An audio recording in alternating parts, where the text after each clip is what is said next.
nonsense in between. Oh, look! Here comes our fearless producer! Gwynn and Chris starts right now on 97.3 The Fan. And we're off. Day 2 of the Tony Gwynn Jr. led show. But this time, it is a full Gwynn and Chris because Chrisello is in the building. It has hopefully truly taken a mountain-moving Matthew Skraby to get us here.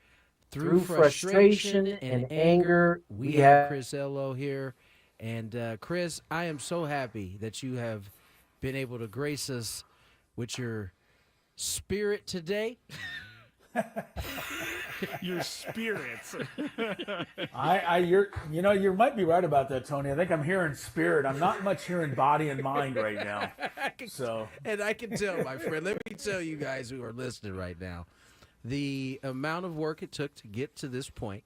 It was a lot, and as you guys probably can imagine, for those who listen to our show on a pretty daily basis, Skraby has a propensity to get a short fuse. Yeah, he has a short fuse. And when I walked in at about 1:20, I could see it in his face. He was red in the cheeks. Still he was gritting his teeth. Chris on the other side, meanwhile, although I can't see him, I could feel him. His frustration was mounting as too. He was kind of, as Chris does when he starts to get a little irritated, he just becomes submissive. He's just, okay, what do you need me to do? I don't. So that is where we're at. I feel like whatever the issue was, it was that did not allow me to be on camera today from the hotel up here in Riverside. I feel like the issue was not my fault, but I just don't know enough about all this stuff, Tony, to be sure that it's not my fault. So I think that's where some of the submissive thing comes in. If it really is my fault, then I feel terrible about it because I did everything I know how to do to try to get on camera today, and I could see Skraby and he could see me, but we just couldn't get it to hook up. So I don't know where it went wrong. I apologize for those who must see me today. I look a little frazzled right now. So I can imagine. If you must know. Why do I have to be on camera looking frazzled then? Oh, it was definitely, as an innocent bystander in this, it was definitely fun to watch these two figure it out.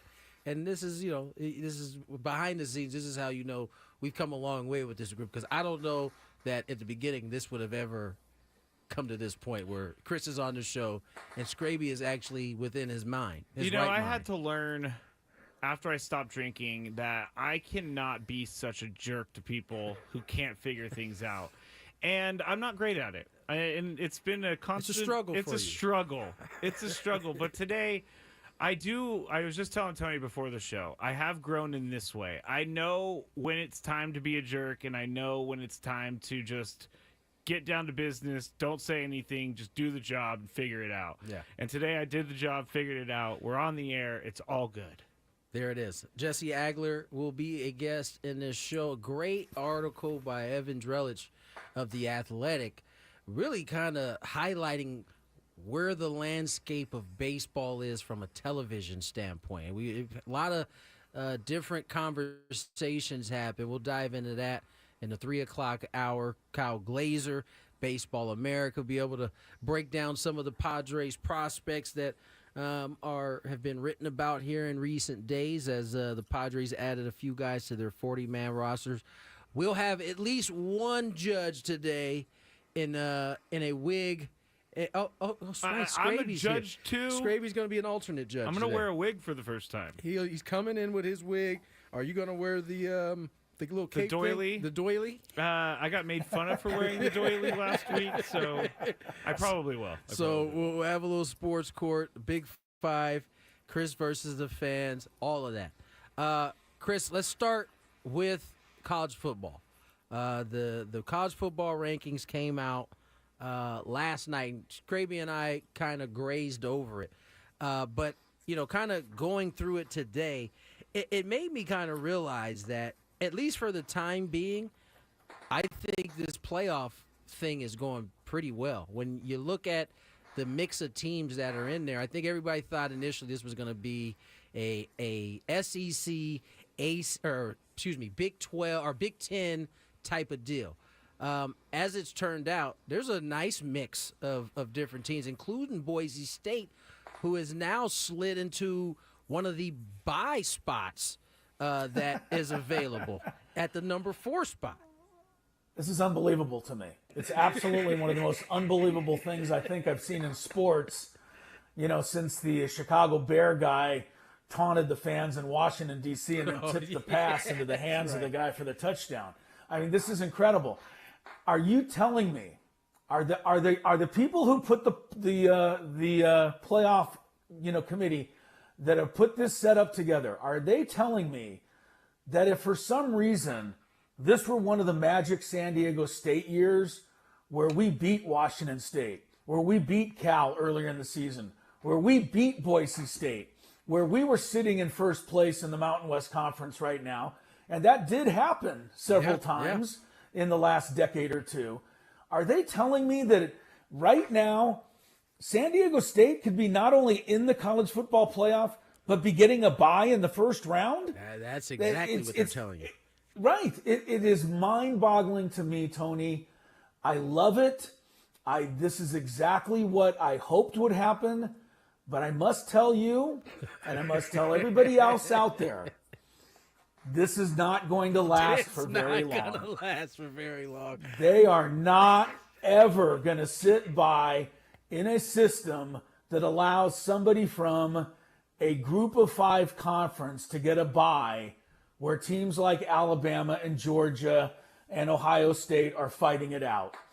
This is not going to continue.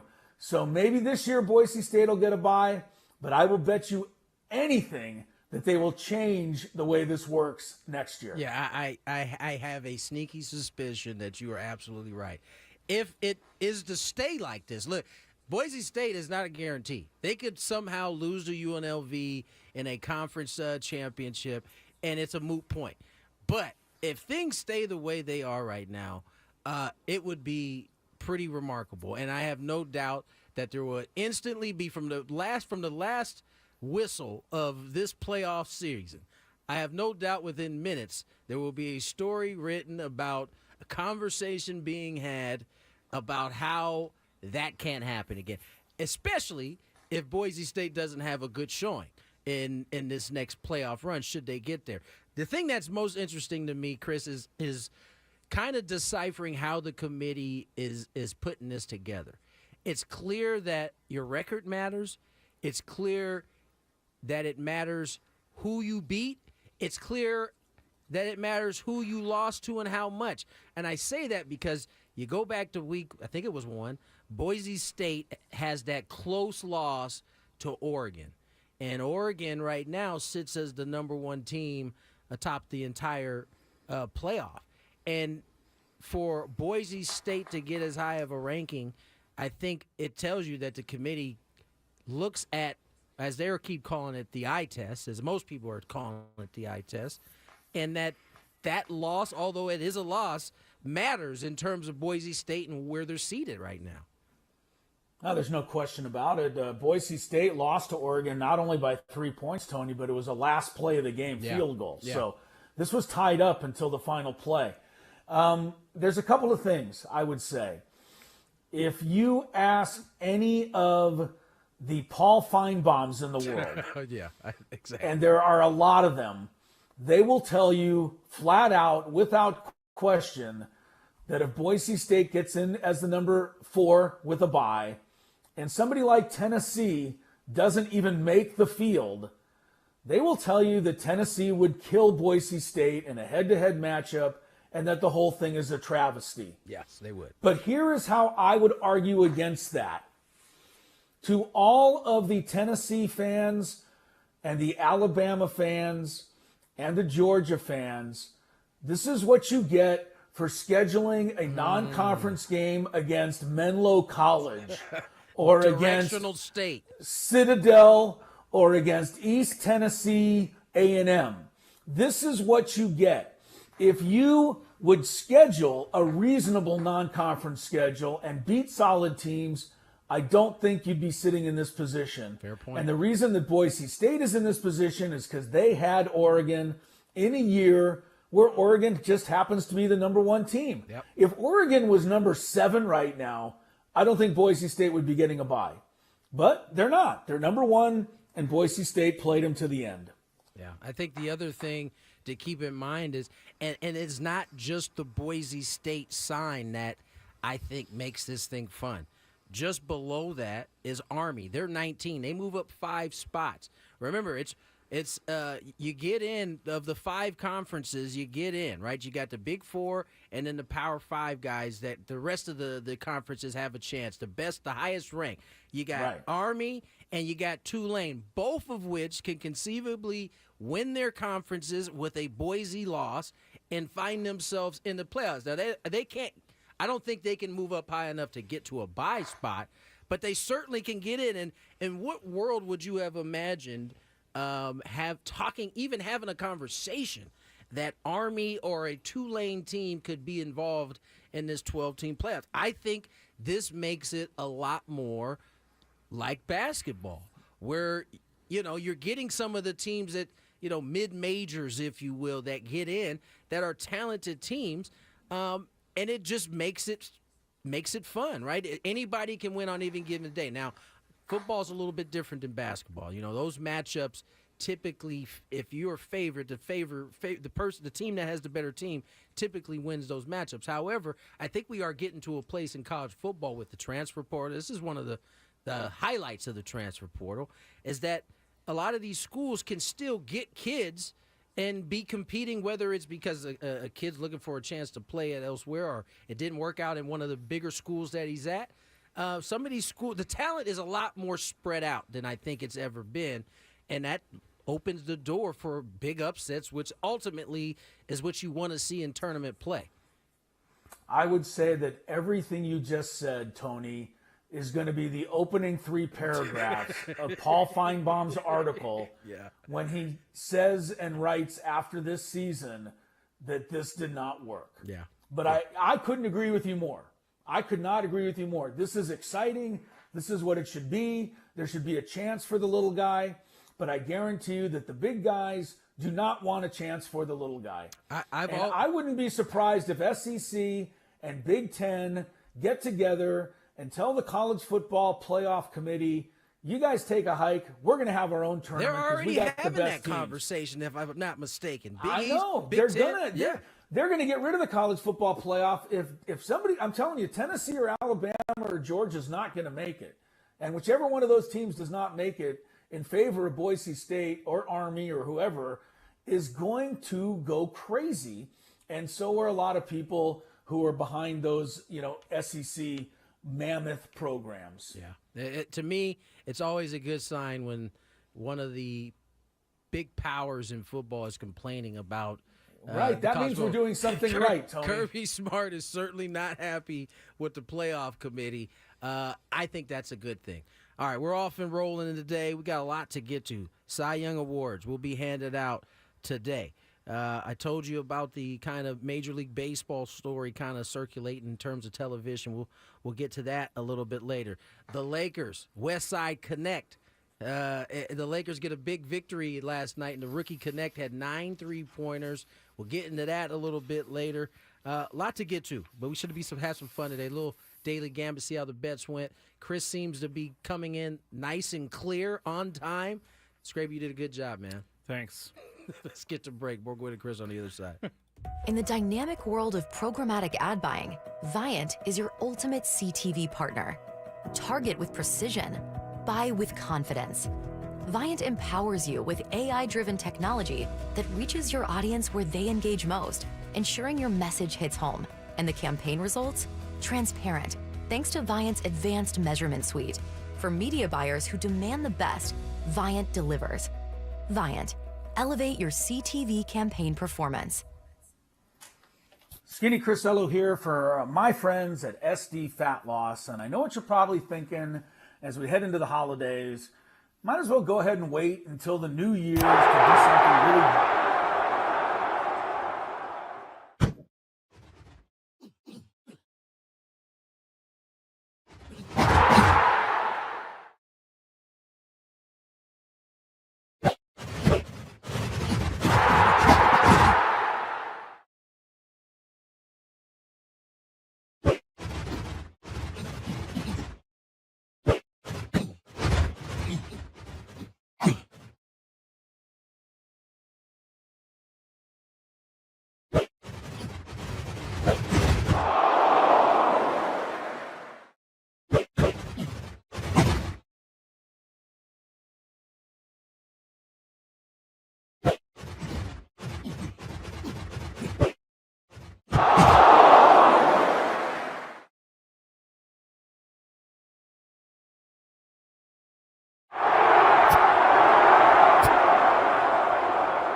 Tony Gwynn Jr., Matt Skraby, Chris Sello out in Riverside, currently trying to get his camera working. He's going to do that. He's going to take his time doing that. No, I need a chop chop. No, let this man. I've been saying chop chop a lot today. Let this guy figure it out. He'll get it done. Meanwhile, he's also co-hosting a radio show, so show him some grace. He'll get it up. Lakers, got to start there. What? Now 11 and Do we? Yeah, I think we do. See, you come in here with such energy when they win. I've been quite quiet. Because they lose But and you don't bring they it haven't up. lost in a while. They've won 6 straight. I'm just saying. Connect 4? Connect? No, not Connect 4. West Side Connect. Why? Okay, tell me why it's West Side Connect. I know his last name is Connect, but he's not from the West Coast, is he? No, he's not. But Snoop Dogg gave him that nickname Oh, well, Snoop Dogg pretty gives early, it to so you. it's what it is at this point. All right, Chris, you just got to mute your computer. That's all good. I can hear it. We're almost there. Baby steps. See? There he is. He's on the camera. But you got to mute your right. computer, Chris. It is muted. Nah, but Wait. it's coming No, in it's not. somewhere. Hang on. It says mute now. I think we got it. We got it. We definitely Wow. got it. Nice work. Wow, look at us, guys. All right, can I Well, go? ye of little faith, Skraby. Ye of little faith. I'm not going to lie. I had no faith. No faith. I'm telling you guys. I'm telling you, I did everything right on my end. Clearly, I'm just you're saying, here I now. did. You clearly did because you're on Well, screen. Skraby doesn't believe it. He thinks that I messed something up. But I need a forensic, you were looking forensic at my, analyst. You were looking at my screen, I was. and you didn't see anything incorrect. I honestly believe that is the only thing that has kept Skraby's sanity, that you guys were sharing a screen so he could see everything that you were doing. So yeah. he can't call you a liar. It's in like this case. hey, go click on the speaker. No, the other speaker. No, well. the speaker on the left. Okay, the speaker. That's how it usually goes. I Not don't just with you, normally Chris. I don't normally say this, but I'd rather talk about the Lakers. So let's do that. Fair enough. Dalton Connect 37 last night, 21 in the third. Lakers now 2-0 in Cup action, ladies and gentlemen. They're looking to repeat as NBA Cup champions. They've never lost an NBA Cup game. They haven't. They're undefeated in NBA Cup play. Yeah, they won every game last year. But let's talk about Dalton Connect. I mean, here's a couple things. Number one, he makes 9 threes. There's only 3 guys other than him in the history of the Lakers that have done that. And one of them is D'Angelo Russell, so good for him. The other 2 are LeBron James and Kobe Bryant. Yeah. So Dalton Connect, in the first month of his career, has already put himself in in the same breath as LeBron James and Kobe Bryant. That's pretty impressive. Secondly, I love what LeBron James said after the game, because they asked him, how did you guys find Dalton Connect? And LeBron James said, we didn't find him. The other teams are just stupid and didn't take him. Right. I love that. Yeah. I mean, he called it out the way it is. He goes, the guy's the SEC Player of the Year. right. How do you let him fall to us? All these other teams could have drafted him. What were they thinking? Yeah. So I like that LeBron called everybody out, and the Lakers are pretty happy with him right now with Dalton Connect. He has been he's been the best rookie in the league so far this year. He's a pure shooter that can do other things, but last night he had it going. I mean, in that third quarter, it seemed like no matter whether it was on the dribble, off the dribble, whether it was spotting up off of a D'Angelo Russell assist. I think Russell had 5 assists on out of those 9 threes that Connect hit. This is a good start for the Lakers. I mean, they often, at least the last few years, have come in and it's been either a really slow start and had to catch up, or kind of a up and down, no consistency type deal for the Lakers. And that has not been the case this year. They are playing some pretty good basketball. I think a lot of credit goes to J.J. Redick, who I, for one, was not a fan of when the Lakers were making this move. I remember him and Han to both you and Skraby, Chris, but it seems like at this point And this is after, remember, they went undefeated at home, and then they went out on the road for 5 games, and they lost 4 out of 5. And so they kind of already hit one of those little patches where it could have gone sideways. But J.J. Redick has got these guys playing some pretty good basketball, Chris. Yeah, they are. And I think it was important because J.J. Redick was certainly, a guy that was on everybody's radar. Yeah. They wanted to see how's this guy going to perform. No experience as a coach.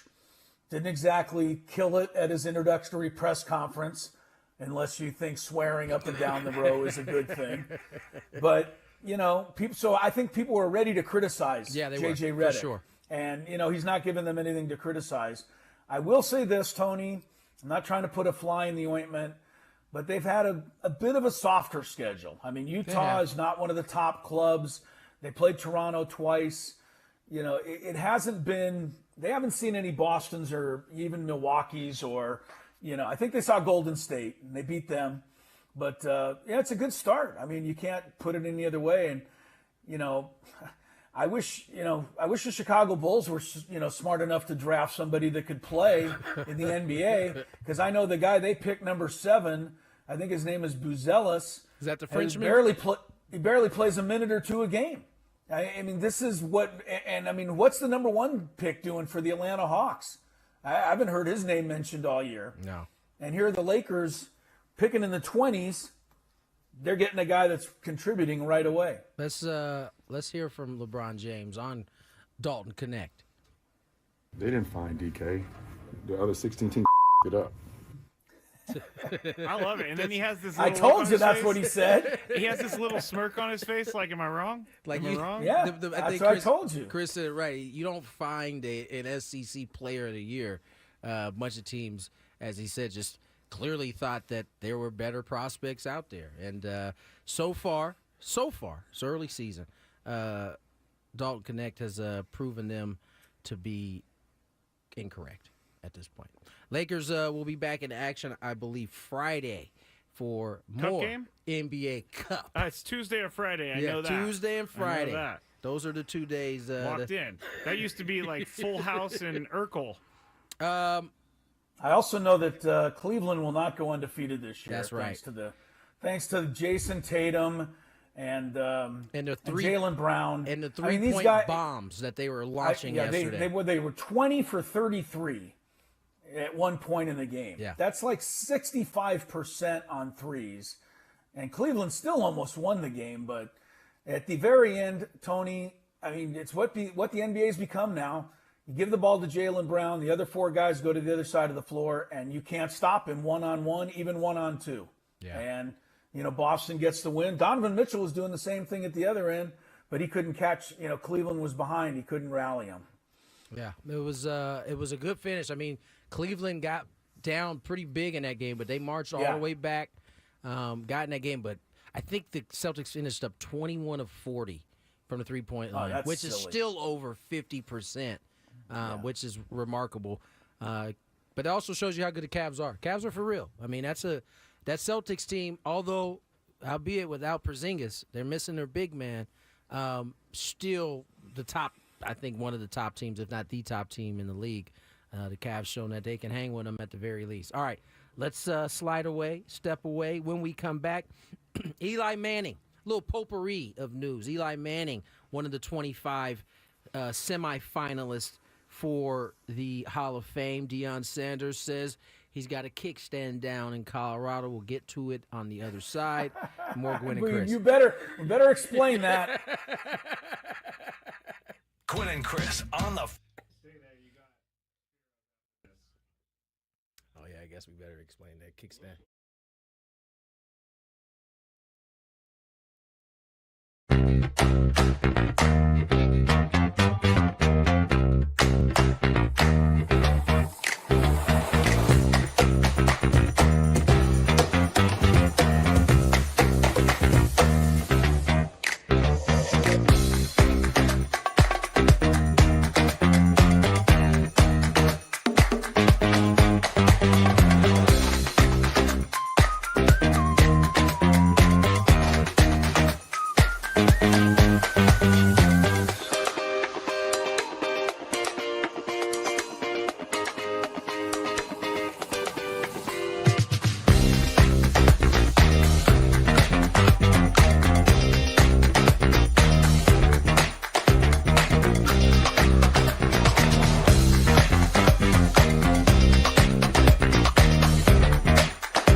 Head to T-Mobile.com and get a great deal on an iPhone 16 Pro. Those are pretty sweet phones. My wife just got one.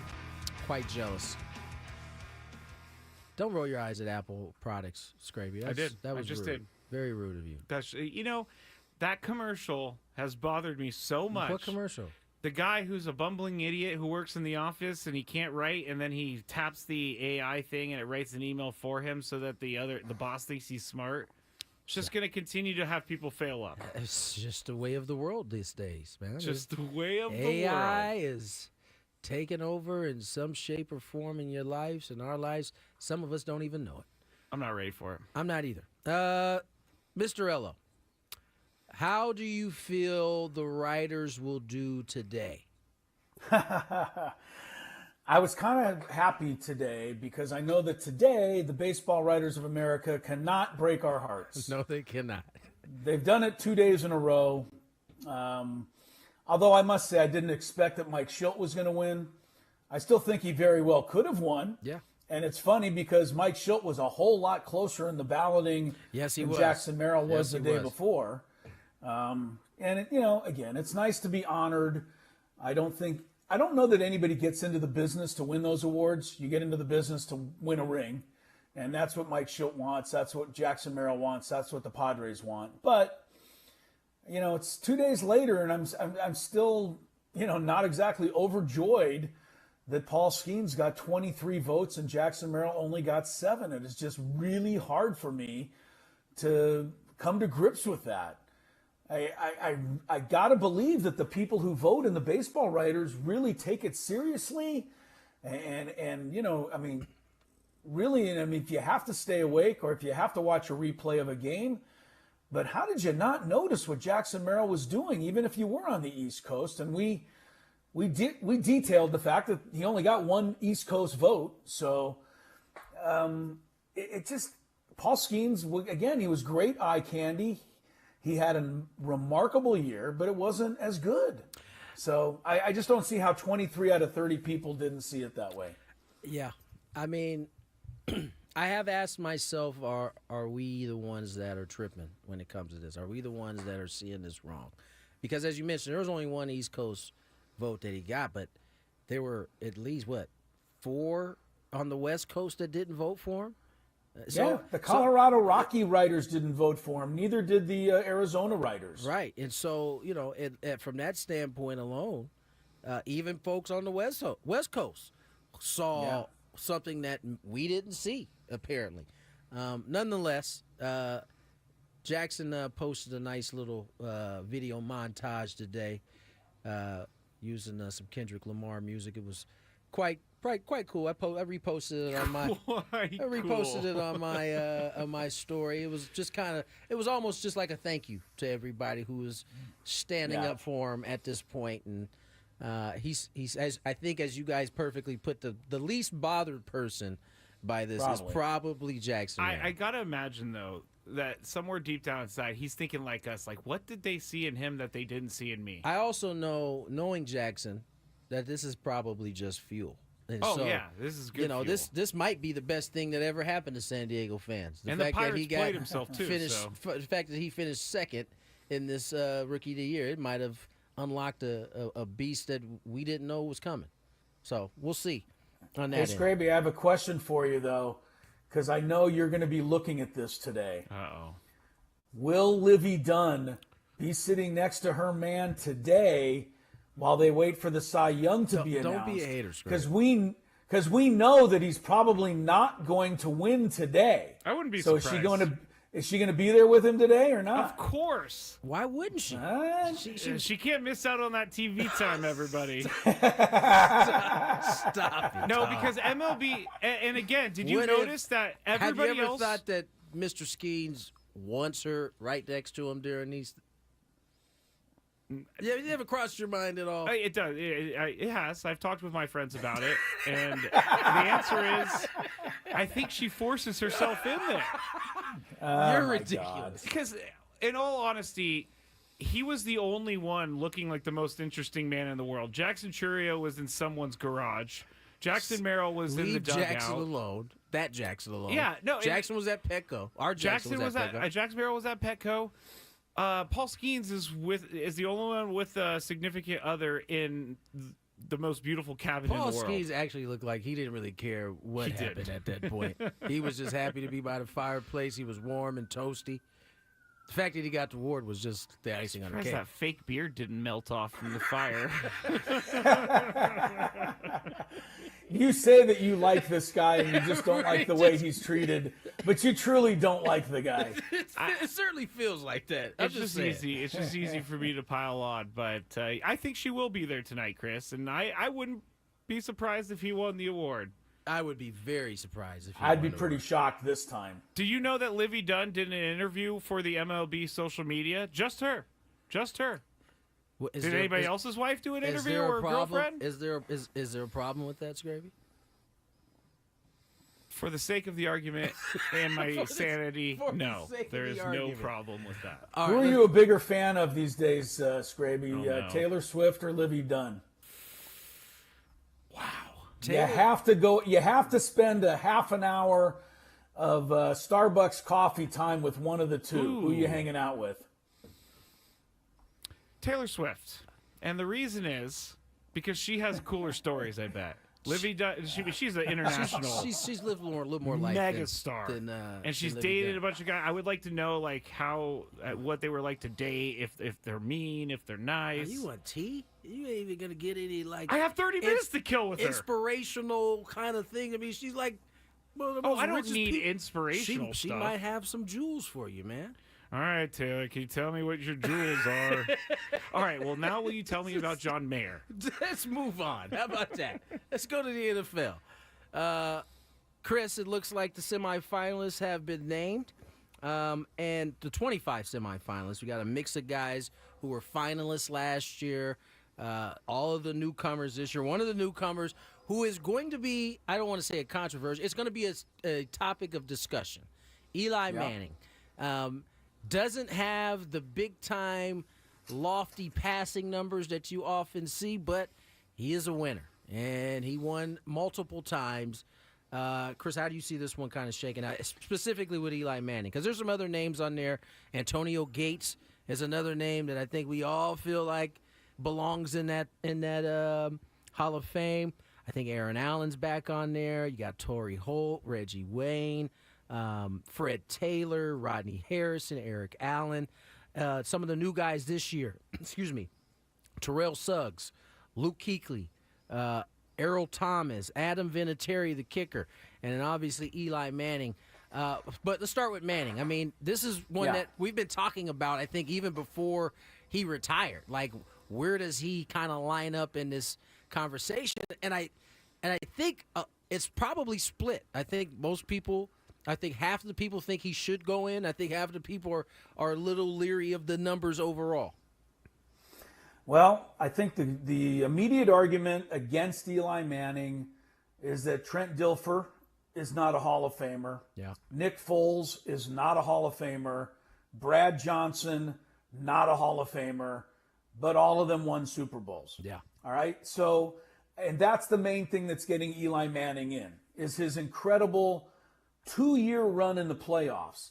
Keep in mind that if you are an Eli Manning fan and you say, well, he was a great playoff quarterback, he actually wasn't. He was great for 2 of the years that he was in the playoffs. He went all the way.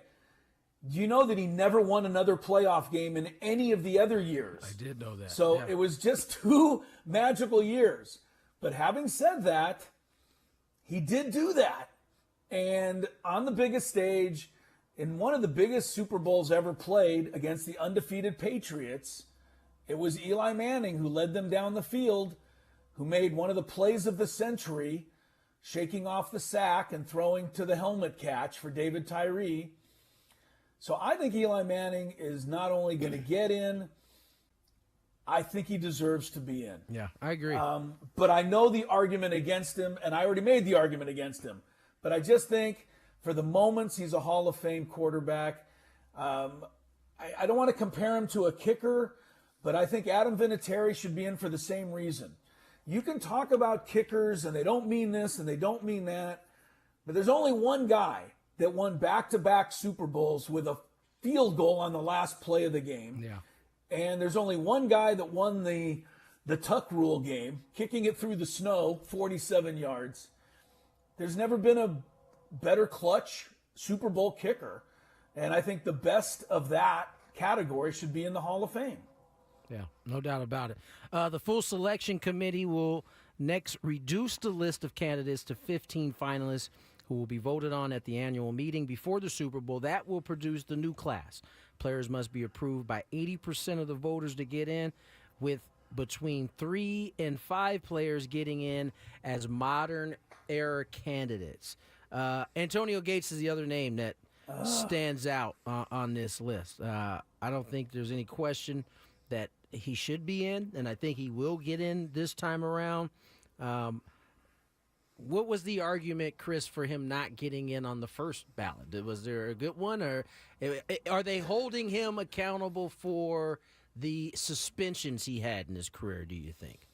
There might be a little of that, but I think what happened last year is the pro football writers who were supposed to vote all missed the deadline. And so they called the Baseball Writers of Association of America to vote, and they forgot and left Antonio Gates out. I was wondering where you were going with that for a second. Because you cannot tell me that Antonio Gates shouldn't be in the Hall of Fame. Yeah, it's crazy. Without even a question mark. Yeah. I cannot believe that it was even, like he even had to wait an extra year.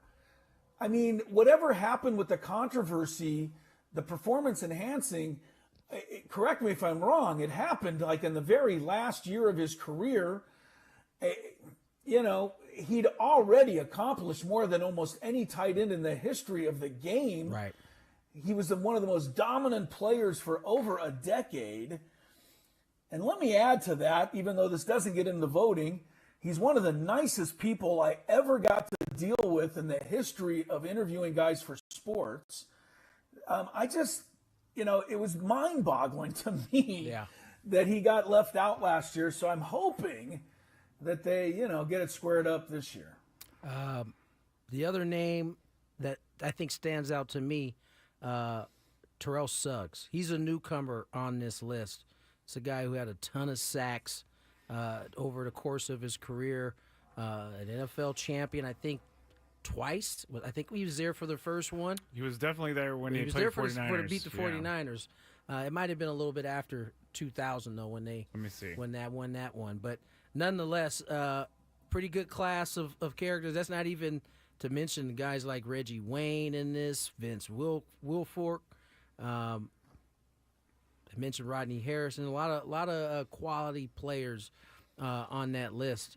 T-Sizzle is a two-time champion.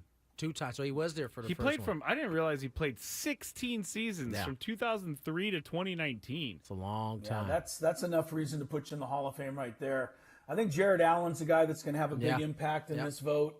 But I'm probably a little bit biased, but I think Rodney Harrison was an impact player, not just for the Chargers, but for the Patriots also. Too.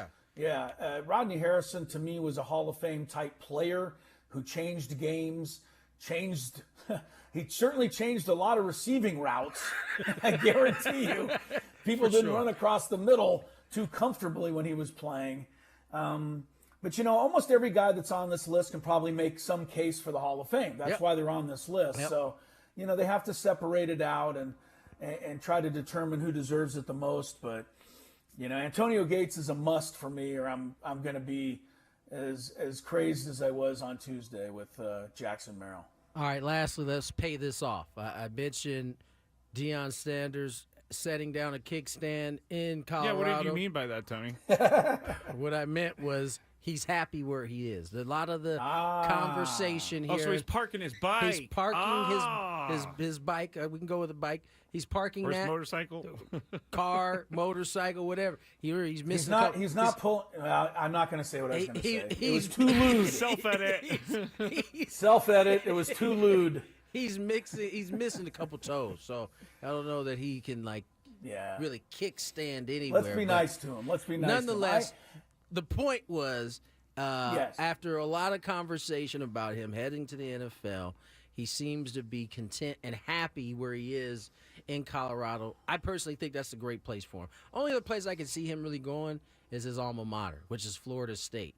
Outside They of might that, have an opening they, soon. they very well might. Talk about a turnaround. I mean, they went. I think people forgot because they ended up getting, at the time, people thought hosed out of the playoff, but they went 13-0 at one point last year before they lost that last game. Now they are on the precipice of doing the exact opposite, or doing the reverse.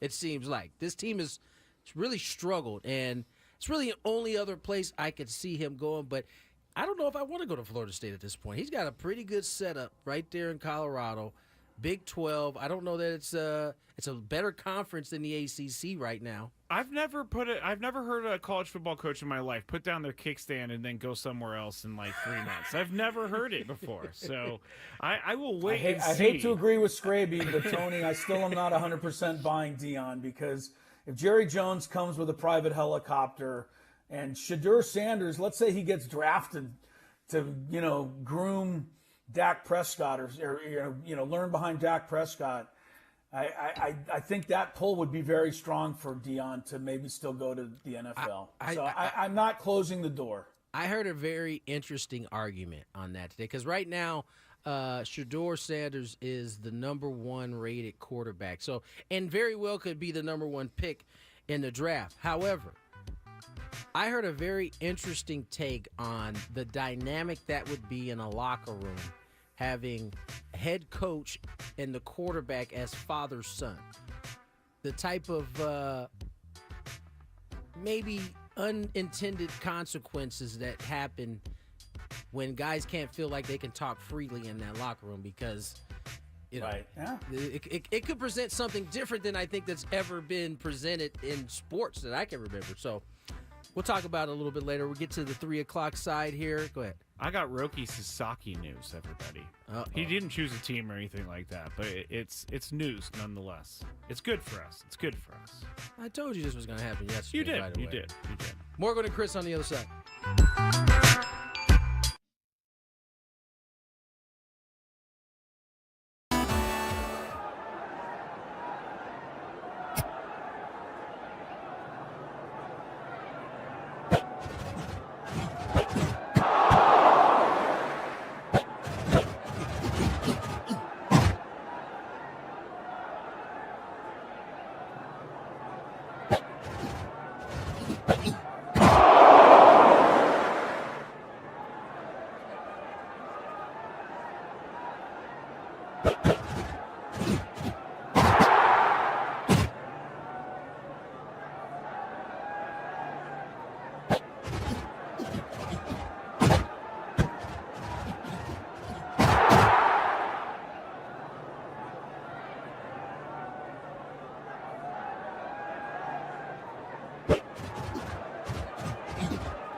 Welcome back, everybody.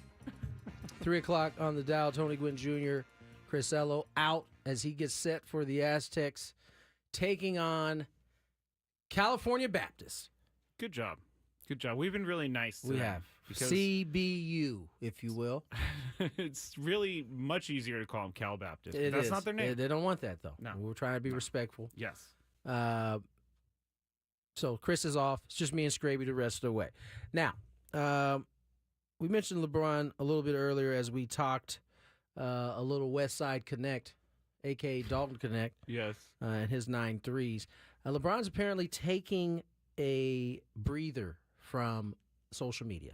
Oh, really? Yes, and, why does Rich Kleinman sound so familiar? I think he's an agent. Okay. Let me Google it. Google it, because Rich Kleinman posted something on X today, and this is what he said. With so much hate and negativity in the world today, it is confused.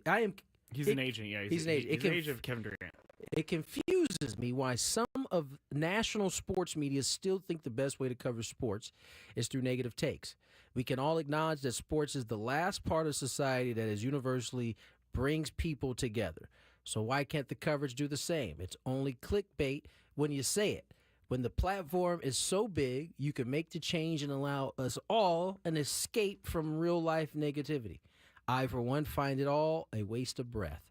The Olympics and JJ and Bronze, I assume he's talking about JJ Redick and Bronze podcast show, was the future of what this can and should all be. Now, the Olympics part, I certainly understand. I mean, when you had, what was it, Tarico was doing it? Yes. Snoop Dogg. Yes.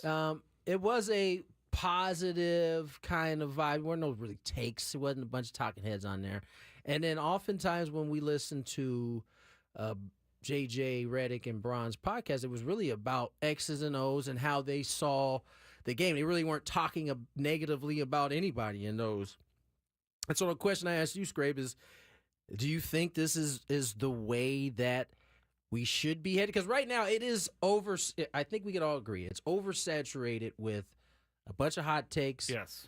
And usually hot takes, I mean, by its own definition, are usually on the negative side. I guess there can be some positive hot takes, but most It's of them not called a hot take, though. Those aren't the ones that get you to click. Yeah. I'm guilty of this too. It's typically the negative ones. I can think of one reporter, I'm not going to name them, they're a 49ers reporter, but they are known for their negative takes. And I was watching his clips this morning about Brock Purdy. Every week it's different with him. Brock Right. Purdy's a great quarterback. Brock Purdy's a terrible quarterback. I have to feel like eventually this shtick is going to turn on him because we get people all the time that tell us they like our show because we're real about things and we're not well, I'm a hater, but we're He had to catch himself in yeah, mid-sentence. I had to, but they like it that we will tell it like it is, and we will criticize a player when need to be criticized. We will celebrate a player For the record, when we need to celebrate. Livy Dunn does not seem to be in the building because I know that was something at the forefront of your mind. She's not in the 3-shot feed right now. They all look like they're getting mug shots right now. You know my man Chris L is getting old because the camera is below his chin, and so you're looking up his nostrils. Typical old man spot That is where you set the camera. Zach Wheeler kind of has that. He's camera got a little going bit. on, too. He's not quite as old, so it's not as low. Yeah, you're that's not looking true. up his nose. There might be like a shoebox Right. underneath his He's- computer. Yeah, he must be in his game room because he's got a clean white wall behind him, meaning his wife hasn't been able to infiltrate that building yet at all. We'll tell you who won the Cy Young, but We'll get to that. Yeah. I do think being positive works. People criticize me because I'm not negative enough about the Padres, but I'm negative when I feel negative, when I feel like I need to say something's Yes, you negative. I'm not someone who's going to make stuff up just so I can get people talking. I'm going to tell you exactly how I feel, and if it's positive, it's going to be positive. And honestly, Tony, I don't get super negative about sports anymore. It's just not me. I will get in my own feelings about certain things, but I don't let it get to the point where I have to hate someone else in order to make a living. I don't see it ever changing. I'm You sorry. I don't. I don't see it ever turning into. Well, that will never go away. No, Totally. there's definitely a lot of it right now. It's the way to get seen. You say something off the wall. You get the clicks. To that is you get the clicks. They pay for the clicks. Don't click. No, they've got to click. It's just don't click. It's in our nature. No, don't click. I'm telling you, if you don't like this person's take, don't comment. You're giving them power by commenting. Very true. When I go back, you make them powerless if you don't click. When I woke up one morning and I had a message from a guy saying you have the worst voice for radio and you have a bad face too, I went back. Man, he went with the old face for radio take, huh? Yeah, bad voice too.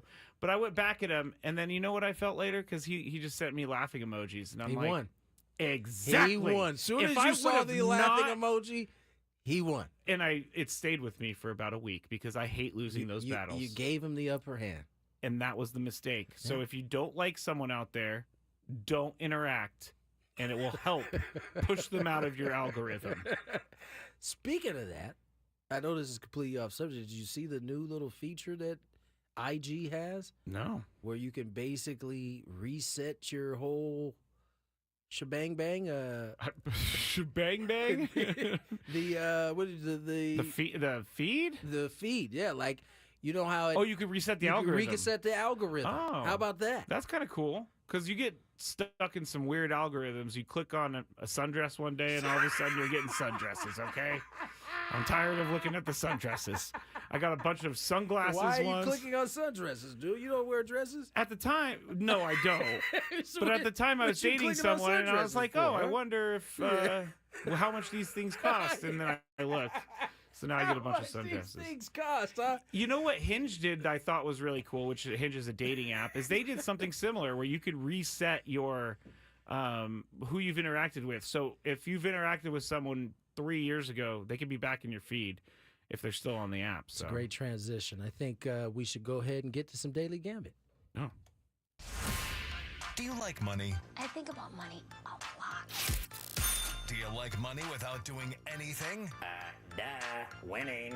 Do you want to make money while watching sports? I think Washington is immortal luck. Washington! Woohoo! If you answered yes, this is your segment. Just don't blame us when you lose. Well, nothing is ever your fault. It's your game. Take it. Gwynn and Chris go through the top bets of the day in The Daily Gambit on 97.3 The Fan. I gotta say, before you read whatever you gotta read for Daily Gambit, I don't know what kind of chair Chris Sell is in. It's but weird. It looks like an iron lung surrounding him. It's wicker. It's way bigger than he is. It looks like he got this from like a castle with a bunch of knights in it. You know what I'm saying? Yes, like, yes, it does. It has that kind of feel to it. All right, we're getting closer and closer to the Cy Young Award. We'll get to that in a second. Skraby, go ahead. Well, before we do that, we need to deliver Roki Sasaki news. By the way, it's not really Roki Sasaki news. I mean, it is, but I told you guys this yesterday. Basically, it looks like they're going to post him after the second, which is good for us. Which is good for the Padres. Because the Padres will have $6-point-something million instead of $2,200. It's not official, but it looks that way, as I said yesterday. Go ahead, Skraby. As I said yesterday. By the way, stop with the sundresses, people on the chat. I don't wear them. He said, how much do they cost? It was very expensive, I gotta say. I did not expect a sundress to cost that much money. Oh, man, you are hilarious, dude. Baseball cover. Oh, you already read that because of the iPhone 16 Pro. Let's start with Miami of Ohio and Northern Illinois last night. Miami of Ohio was 2-point favorites over the Huskies. We both chose Miami of Ohio. We both won because they won 20-9. Nice. Yes. Lakers -11. We both chose the Lakers, and the Lakers won over the Jazz, but they only won by 6. Yeah, we took our foot off the pedal. How would JJ feel about that? JJ probably wasn't happy about it, which I love. He's probably going to let him know about it. But Westside Connect was killing it yesterday. Dallas -12.5 over the New Orleans Pelicans. We both chose New Orleans. Why did we choose New Orleans? Because Luka's struggling, and I don't know. I clearly wasn't paying attention. But Dallas won big, 132-91. Not even close. Not even close. And then the final game was the Cavs and the Celtics over under 235.5 total points. You went under, I went over, just barely went over. 120 to 117. 1-3 for me, 2-2 for you. I'll take it. I'll take it. Now, we were just talking about head coaches, next head coaches in the NFL, Deion Sanders. I will tell you, the odds that I have for next NFL head coaches do not include Deion Sanders. So they must know that he has firmly entrenched his kickstand into the ground, Tony. Who do you think is number one right now as the next head coach? Should I list the names? Give the names first. All right. In order of the best odds, or the lowest odds to the highest odds, You're Bobby probably Slowick. going to have to give where they're from because some people aren't going to know where Bobby these guys- Slowick is the Texans offensive coordinator. Ben Johnson, Lions offensive coordinator. Mike Vrabel, former Titans head coach. Bill Belichick, enough said. Aaron Glenn, Detroit Lions defensive coordinator. Clint Kubiak, the New Orleans Saints offensive coordinator. And then Frank Smith, had no idea, Dolphins offensive coordinator. Brian Flores, Vikings defensive coordinator. And then Lou Anarumo, Bengals defensive coordinator. They go from anywhere, Bobby Slowick plus 350 to Lou Anarumo plus 2,000. Bill Belichick plus 900. Mike Vrabel plus 600. My number one on there is Bill Belichick.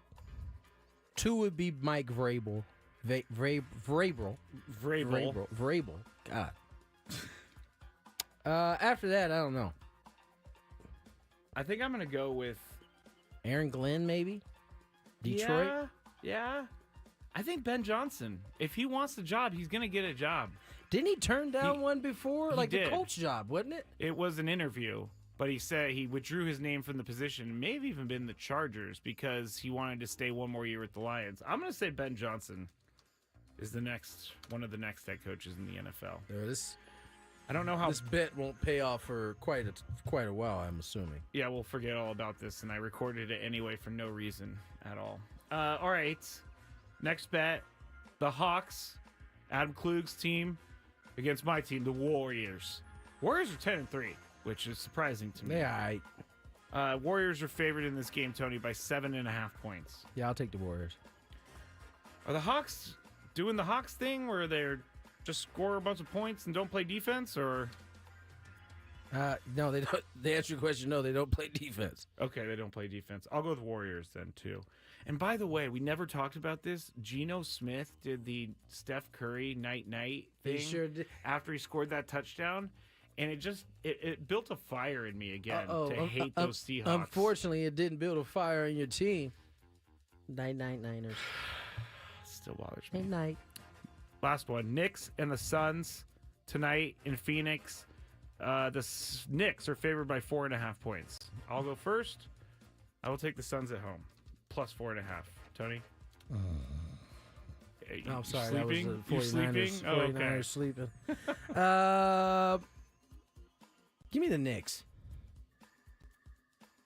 Knicks. You know the New York Knicks? Yes. Someone on the chat is named Karen Skeens, Paul's mom, and so I had to double check that real quick, and then I realized it's fake.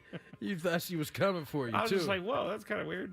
You're going to go with the Knicks. I'm going to go with the Suns, and that's about it. Tomorrow night we have Thursday Night Football. There's just a bunch of NBA games tonight. Yeah, not much to bet on, so there you go. You said that yesterday, and we managed to pull out 4 bets. Yeah, but are they good bets? Of course they were. There were some marquee matchups yesterday. I got the marquee matchups for today. Warriors You and didn't Hawks. get a hockey, though. Knicks and Suns. Oh, I don't care about hockey.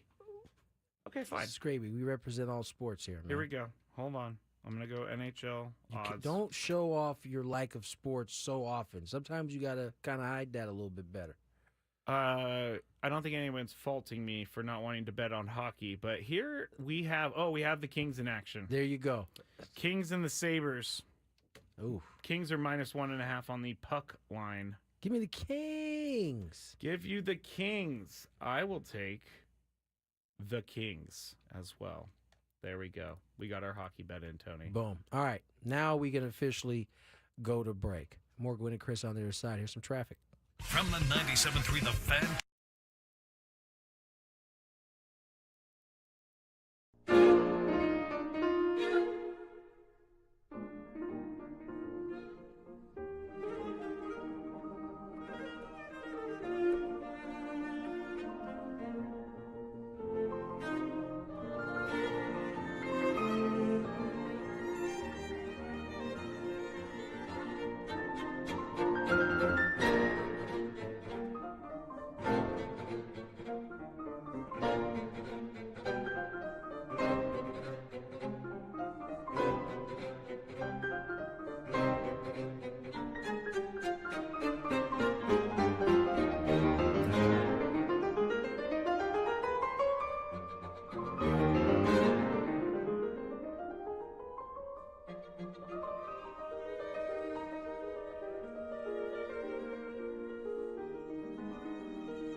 o'clock, Tony Gwynn Jr., Matt Skraby.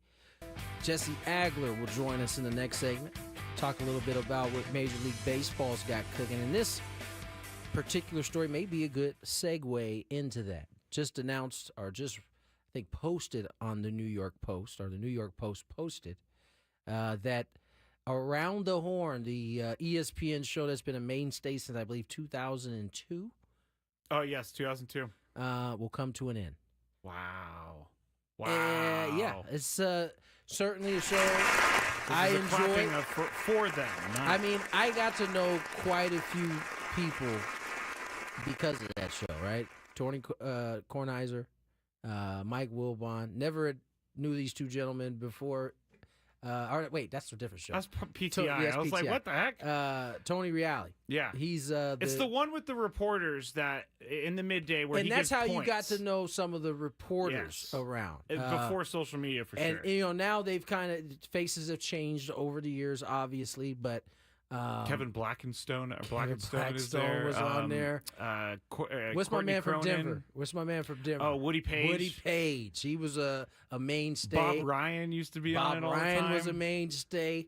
That show's coming to an end. I like that show because you got to know the beat reporters, the reporters that are in the specific cities. And it typically was only 4 cities usually represented. They got to someone from the East Coast, West Coast, Midwest, South. Yeah. Typically. Yeah. But the show will be coming to an end, and you're starting to see a lot of these cuts. ESPN feels like they've been in cut mode for a while. Cut. Although they did just pull off the trade. I didn't know that you could do this type of deal. I guess it makes sense. Pulling off the trade to bring in the TNT crew from TNT inside the NBA. It seems complicated. I've been Super trying to complicated. understand it, and then Charles Barkley doesn't maybe even want to work for ESPN. He said they're gonna have me doing so much stuff that I'm not gonna be able to do anything else. Right now, Shaq's not under contract. Yeah, so they have to still bring gotta everybody figure that back. in first. Secondly, the trade is basically ESPN has the rights to inside the NBA with Charles and Ernie, in exchange for a set of Big 12 games, football games, I believe it is. This is kind of crazy. It's over a 3-year span that they get to kind of trade We're trading games media properties for now. media property. But I mean, when you think about it, it makes sense for ESPN. They've been struggling. They haven't been the network that they once were. As kind of TV and cord cutting, all this stuff has kind of changed. ESPN has kind of struggled to find its footing a little bit. Now, I think they've done some nice things here as of late, but this is another kind of new idea that I don't know would have happened 20 years ago. Oh, no, never. I think it would be dead in the water because TNT wouldn't want to share their show with not at someone all. else, and they didn't care about Big 12 games. But ESPN has always been fun, weird to me because I used to watch it every single morning, and they would repeat it until like 10 a.m., and then bowling would come on, and I'd watch bowling too. Yeah, that's where, that was when it was a much easier time. You had to just cover until like 11 a.m. Yeah, and then bowling would come on, and you had to get there to like 3 p.m. Yeah, and then you're back Sports to Center's Sports back Center. on. Yeah, But over the years, Sports Center to me has become more of a magazine type show rather than reporting on the sports because I liked Dan Patrick, Stuart Scott saying all those crazy things. And I think Chris Sale just won National League Cy Young. He's 26 first place votes. Just so everybody can be happy about this. Paul Skeens wasn't close. No. Just as he should have been. He had one second place vote. He got 13 I gotta see who that second place third vote place was. vote. 13 third place vote. Dylan Cease finished 4th. He got 6 third place votes. And Imanaga got 7 third place votes. Chris Sale takes it home easily. Yeah. Easily. But yeah, Paul Skeens, that's nice to see that he didn't win everything this year, Tony. And you know what? She isn't there. So they knew that he was going to win in the first one. Stop it. Chris Sale has a chance. I mean, I would think he has a chance to be like comeback player of the year too. Or did he win that last year? I can't remember. I can't either. I'm looking to see who gave Skeens the David Brandt of the Associated Press was the one who gave Skeens a second place vote. There But you have it. Mostly everyone, obviously, voted for Chris Sale. Anyway, ESPN, even their social media has turned into, here's a guy kicking a ball that's 30 yards away and it goes through the hoop. Like, that's not what ESPN is to me. That's kind of first of all, I think all of the platforms are moving to what our habits are becoming. That's the things that we click on and the things that we like. Chris Sale becomes the 5th player aged 35 or older to win the award for the first time. First-time Cy Young Award winner. AJ Cassavell had Logan Webb in his, one of the only ones. Wait. AJ's votes are on there? Yeah, AJ Cassavell. He went Sale, Wheeler, Skeens, Webb, Michael King. And then Bernie Wilson of the Associated Where'd Bernie Press. go with? Sale, Wheeler, Skeens, Cease, Michael King. There you go. Ooh, 2 Padres, 4 and 5 for Burn. Yeah. Nice. That is pretty good. I do love that they put these out. I do so too. quick. I think it's so interesting that the moment the vote is over, we get access to who voted what. I want. That's transparency. I like that. That is on the Skraby show. I'm going to try to redesign the voting process. I'm going to keep it with the writers. It's going to stay, because Matt Snyder sold me yesterday. Okay. Writers are there all season long. You got to make sure they have a drop-down box. You got to make sure they have a drop-down box, Make it like easy. he told us to make it easy. But he made sense. Like, he's sitting there watching every single game. Players are just focused on what's in front of them. As they should be. Managers are focused. So I get why. But I think there needs to be some fine-tuning of which writers get a vote. Because, to me, if you're not a full-time writer... I think these guys are all full-time writers. But, like, are they there... put in time to be full-time? Like, some of them Are they at the stadium? Are they talking to players every single day? Like someone like AJ Cassavell, who's there every day. You can make the argument that it'd be better if they weren't talking to players. Then you have no connection to anybody. You just are watching games. I guess that's true, too. But I would think... Because we are human. Naturally, you start to have conversations, and you start to have conversations more and more with one particular guy versus and then you start another. liking them. Yeah, I mean, that's just kind of a natural thing that I would assume has to happen. I know you do your best to try to not, be partial anyway, but if I'm talking to player A on an everyday basis and I only see player B every once in a while and player C every once in a while, there might be some bias there. No, you're totally right. I'm going to still try to redesign the awards later. You should. It'd be great content for sure. Yeah, I did my whole 70% thing last night because Paul Skeens only made 70% of the starts he's allowed to make, and so I went through everything. You were hanging on to that argument. I love it. I don't know how everybody else felt about it, but it was like, if you're in the Indianapolis 500 and you only drive 70% of the race, Tony, you're only driving 350 miles. That's a lot of miles back to the end of the race. I hear no lies, my friend. I hear no lies. So, die on that hill, my friend. I'm going to. Real quick, saw this story, LPGA. Money pouring into women's sports right now. Yes. At a rate that I don't know that any of us ever thought was possible at one point. But how much of a pay raise are in prize money is being handed out in the LPGA since LPGA is offering $131 million in prize money over 33 events next year, and this is a 90% increase from where they started in 2021 when they only had $62 million in prize money. But I have seen the women's golf game grow and grow and grow. I'm one of the few that watched women's golf 15 years ago. I love golf. I will watch all the women's golf. They're just as good as the men. And each year, they keep getting more exposure. And each year, they keep getting more money, which is deserved. So. I'll say this, man. Whether it's golf or basketball, I just saw Caitlin Clark won't play in that unrivaled league, that 3-on-3 league that's being created.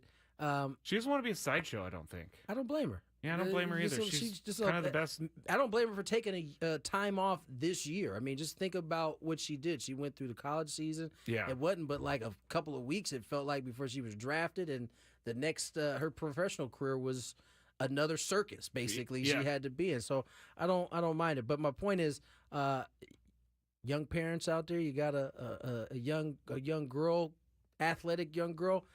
Golf may be the sport if you want to make some good change. Get her started early. If I ever have a kid, which I Golf. hope does happen one day, I will make them play golf, and I will make I them will be good. make them play golf. I told you guys when we were golfing last Friday that I could hear my grandpa in the back of my head when I hit bad shots. It's always the same thing. Don't throw your hands at the ball.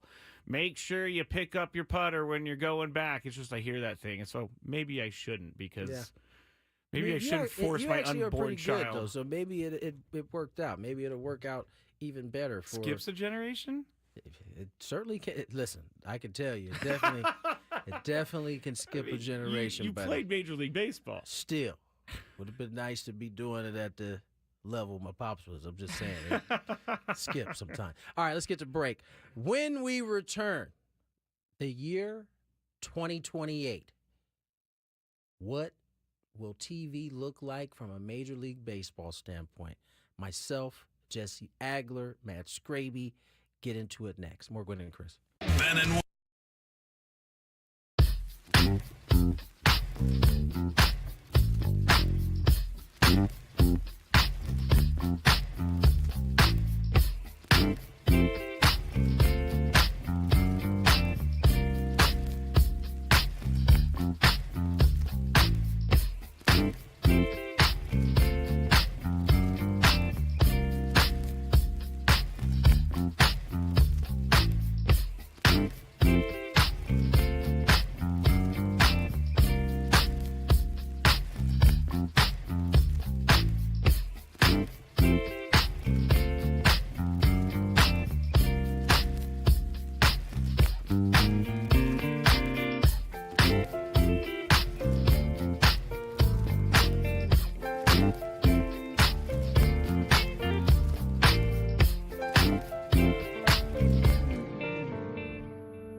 3:38. Trying to see around Skrabe's dome here. Big old head in front of the clock. It was like 3:30. It could be anything behind there. 3:38. Tony Gwynn Jr., Matt Skraby, Jesse Agler will join us here shortly. If you love Mediterranean food, try Spiro's for authentic Mediterranean cuisine in Coronado or La Jolla. For dining or takeout options, visit spiroscuisine.com. Just cam. Our guy, Tommy DeVito. Did you see what he had to say? Oh, Tommy DeVito, chicken cutlets. Yeah, I think that's what he's trying to get away from is the chicken cutlets. He wants to move away from it. He's saying all the right things right now. He wants to keep it a business, football, if you will. He said he's told his inner circle as much that he wants to keep things all about football and prepping for Sunday. Good. I like that. Me too.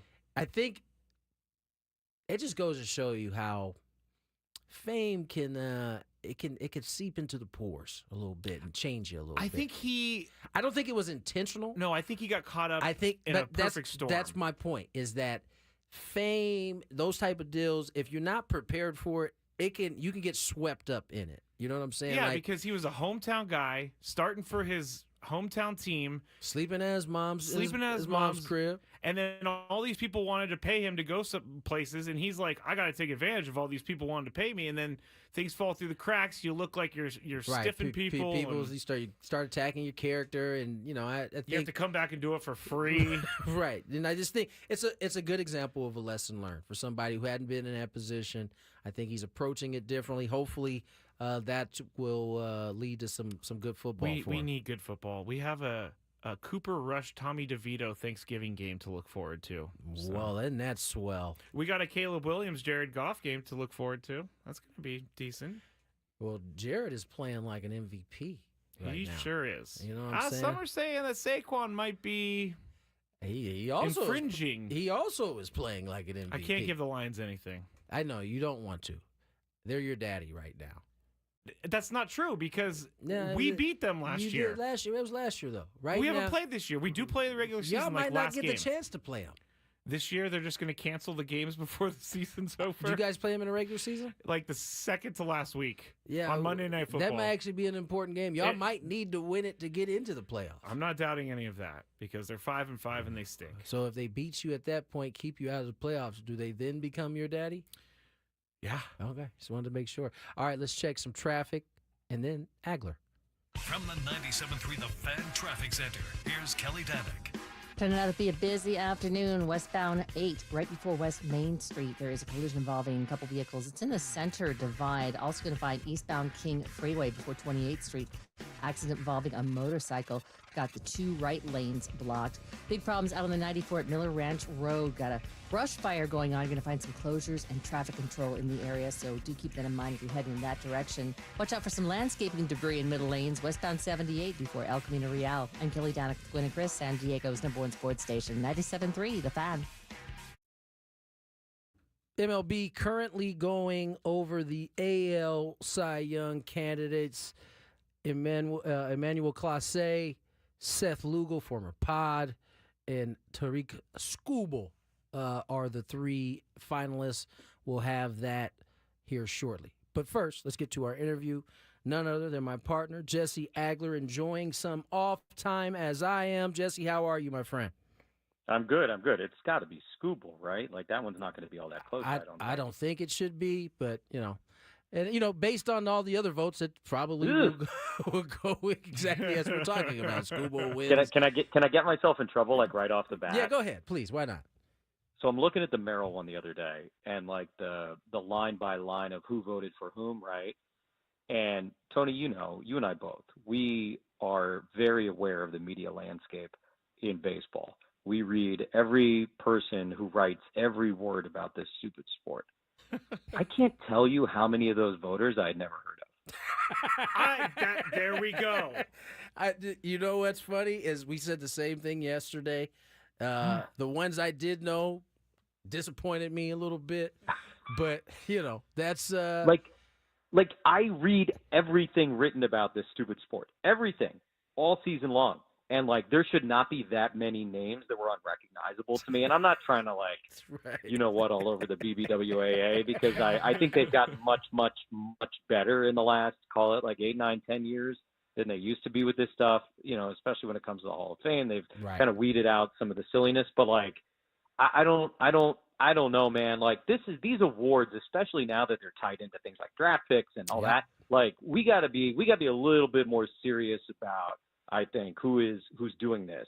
And I mean, I don't know. It's their organization, it's their award, but because MLB is using it to determine real things with real consequences, I think a little introspection might be in order. Yeah, only 7 first place votes seems a little unserious when it boils down to 30 teams. Just saying. Let's talk a little bit about that particular scenario, right? I think Jackson, as much as we talked about it, and it was funny how it kind of broke down, right? I mean, he didn't really come onto the national stage, ironically, until the start of that road trip in Pittsburgh, where he had the walk-off or the late inning heroics in Pittsburgh and in Miami. And then you come back home, and he continues to do the same thing he's been doing all year, but you're not on East Coast time. You're not necessarily having 7th, 8th, 9th inning heroics every single night. And it just, you could, as we played out that season, just you can kind of just feel the air kind of slowly seeping out the balloon, if you will, as we got further away from the East Coast. Because remember, we finished the year, the last 2 weeks was all West Coast, I believe. Yeah, I mean, you would love to say that that's not a factor, but it is. Especially, again, when you're considering who's voting for this stuff. And it's not people who are, like, necessarily locked in on, you know, Major League Baseball every night until 1 o'clock in the morning in New York when Jackson's games would end. You know, when I first came to San Diego over a decade ago, I would always roll my eyes when people would talk about, the East Coast bias and, you know, da-da-da-da-da. But now, with experience and life lived here, it's a real thing. And it's not that they don't like West Coast teams or West Coast players. It's that they are not exposed to them as much as they are exposed to the East Coast players because of, as we just said, like time zones. I mean, it's kind of like a simple, you know, problem or a simple solution to an elegant problem, I guess, because Jackson should have been, to me, having watched as much baseball as I did this year, I saw it as like a coin toss. Like, if we're being totally intellectually honest about it, I thought it was a coin flip kind of decision between he and Skeens. Very different, obviously, in terms of what they do and how they go about it. But, like, when you really consider the true value of a starting pitcher and you really consider what Jackson did, like, I had it as a toss-up. And so for it to be as lopsided as it was in regards to those first place votes you brought up, it doesn't add up. And I think that's got to be a big piece of it. So, Jess, what are we missing? Are our eyes biased? Because we made the point about, you know, East Coast, West, or East Coast bias. But when you look at the vote breakdown, there were plenty of folks here on the West Coast that got to see him a lot more than the folks on the West Coast did. I think it was 4 guys, 2 in Arizona. Was it 2 in Arizona? We're talking the East Coast, right? No, we're talking West Coast. We're talking West Coast. I did the East Coast counting. I don't know why. I believe it was 2 in Colorado, 2 in Arizona. Are our eyes being biased here? Because clearly the folks here out on the West saw the same thing. Yeah, I think, look, the numbers speak for themselves. Like, are we biased towards him? Yeah, of course. We interact with him on a day-to-day basis. We both think he's a great kid. You know, we talk to his parents, for goodness sake. Right, so, like, of course we have our own bias, and I'm not going to, like, put any of that aside. But like the numbers that he put up, the numbers that are going to be on his baseball reference page forever for the 2024 season and are on the back of his rookie card, those are legit. Those are legit. And look, he finished second. Let's not act like he was left off the ballot here. Right. There was a recognition around the country that, he had a great season. So I don't want to act like Jackson's not getting any credit or anything like that, because I don't think that's the case. But look, man, storylines matter, narratives matter. Yes. And when Skeens came up to make his Major League debut in May, it was like a really big deal, right? When Jackson made his Major League debut, it was 3 o'clock in the morning in Los Angeles, and we were on the other side of the world. Right. And it wasn't that, all eyes were on him. It was all eyes are on Shohei Ohtani, of course, the eyes that were actually opened, which were not many of them because for whatever reason, MLB wanted to play that game in the middle of the night local time. So, just from that standpoint, you kind of got off to different starts. Jackson had to sort of earn the early season recognition, whereas Skeens, it was ready-made, right? It was turnkey. The very second he took the mound for his Major League debut, which I think was at Wrigley. I remember watching it in some hotel somewhere. It was already a big deal. He's got the famous girlfriend. I mean, there's like a million things that go into it like that. And so, like if early in May, you're random voter X in Milwaukee, St. Louis, wherever, about Paul Skeens. You're probably locked into his Major League debut, which was pretty impressive. You have an awareness of Jackson Merrill, but you're not following him day to day, which, of course, is much more important for a position player than it is a starting pitcher. And so, I think you put all those things in the hopper, and you end up, I guess, with the result that we got. Great segue. You mentioned Major League Baseball deciding to play that game in the middle of the night here in the States. Major League Baseball has some pretty big ideas, all really kind of surrounding 2028. I think everybody knows that there has been a bit of a hiccup, if you will. I think that's the politest way you can say it, and how the local deals have ended up turning out. Major League Baseball has this grand plan of basically at some point being able to own the rights to all the teams and kind of divvying it up the way the NBA does, right? They sell a bunch of national packages, and, based on the article that I read from Evan Drellich today, the rest would kind of be divvied up. ESPN kind of wants to handle the local part of it. I thought this was a fascinating story, and there's so many different tentacles that are kind of involved with this whole idea. What are your thoughts on this in terms of how this could end up working out in the end? Yeah, I mean, it's fascinating. Like, I think you'd be very hard to make an argument that this is not the biggest story in Major League Baseball, the NBA, and the NHL. Yeah. The NFL obviously is on its own program. It's all national, right? There's no local telecasting. So it's kind of off to the side and doing quite fine for itself, obviously. But, for those other three leagues, there is no more important thing happening right now because those leagues have benefited greatly from what I think it's fair to call a bubble that has burst. We all remember the real estate bubble and what happened, 2 decades ago and the changing of the economy. That's basically what's happening on a much smaller and less significant scale with these, regional sports networks, which for a long time were pumping a tremendous amount of money into the teams. That bubble has burst. That money is no longer there. And so, Rob Manfred, put on his little thinking cap and he's come up with this idea.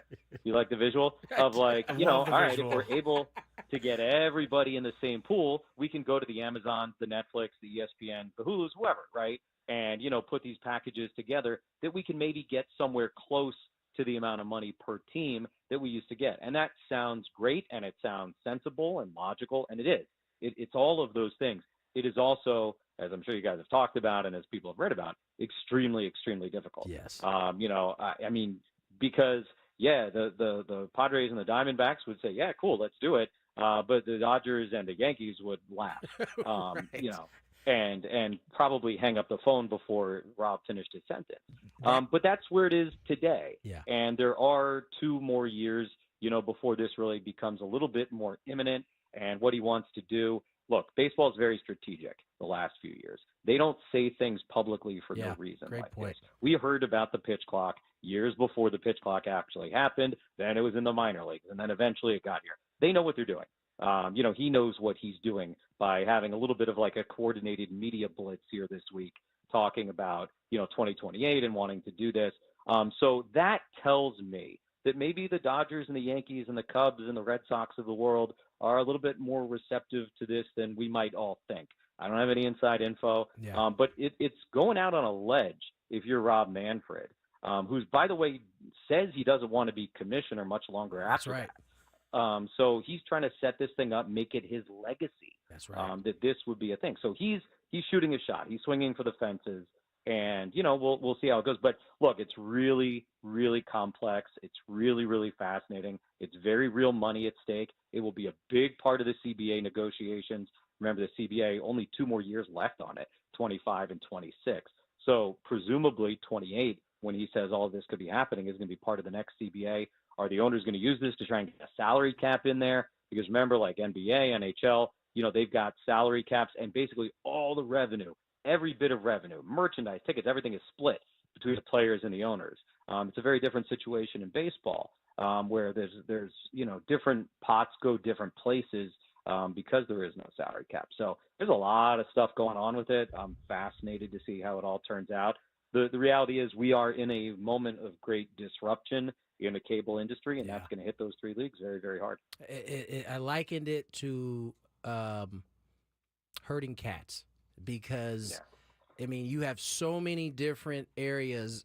It does. It seems like a great idea. It is a great idea, but you're also going to have to get the players union in on this as well, which we know can be a sticky situation. So we got. If you're Tony Clark, what's your motivation, right? Right. You're like, all right, if I'm gonna help you down this path, like where's it? What's in it for my guys? And they better have a good answer to that question. Right, because what we do know is that for years, for as long as they've been having this, players have been absolutely steadfast against the salary cap. And so if it's going to start there, you can imagine this is going to be an extremely tough negotiation. But I think the most important part is when there's a will, there's a way. And you mentioned it. This is a legacy deal for Rob Manfred. So he has a vested interest in seeing this get done and be a part of his legacy as he exits. Jesse. For sure. And look, he can do it without the Dodgers and the Yankees. He can do it with 20 teams. He can do it with 22 teams. He can do it with 17 teams. And, like, for the fans of those teams, that will be great. But he's not going to be able to sell it for nearly as much and get in the amount of money that he wants, to whatever streamer or operator that he wants to without, those marquee teams. One of the things that was said in that article was they think it can get done because it's likely trading, basically trading. Right. Apparently, right now, the revenue sharing is at a certain level. That would most certainly have to drop if you are going to bring along Yankees and Dodgers, who are pretty much printing money because of their own TV rights and owning all of their own stuff, to get them involved in it. But at least the way Rob Manfred was talking at this point, he seems to be spinning on the positive side of this happening. They got some time to figure it out. Jesse, as always, man, appreciate you coming on and spending some time with it. I hope you're enjoying some time off finally, my friend.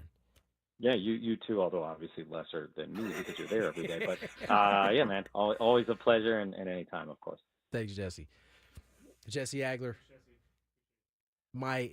the other Padre voice here on 97.3 The Fan, dropping some jewels about This is going to be this is the next big thing in sports. It's not just baseball. I mean, I think the NBA just came to their kind of deal, or I think they did come to their deal. They're moving to NBC. So this is a moving target right now because, quite frankly, no one really knows exactly where this is all going to land. No, and this is why it scares me. It's going to end up hurting the consumer. In the end, we're just going to have to pay an arm and a leg because they've lost money and lost time and blah, blah, blah. Now, that's me being negative. I think that is you being negative. I think ultimately this is going to, if they can get it right, this will be better for the consumer. Can they get it right? That's the big question. Can they? If I'm the Yankees and the Dodgers, you're going to have to do some seriously. Don't the Dodgers already have issues with reaching a certain amount of people because they're on Spectrum and not everyone has Spectrum? I'm not exactly sure of their situation. I just know they have their own network, and for the Dodgers and the Yankees, it's not going to be easy to give that up. No, not at all. 4 o'clock hour on the way. Gwynn versus the fans next.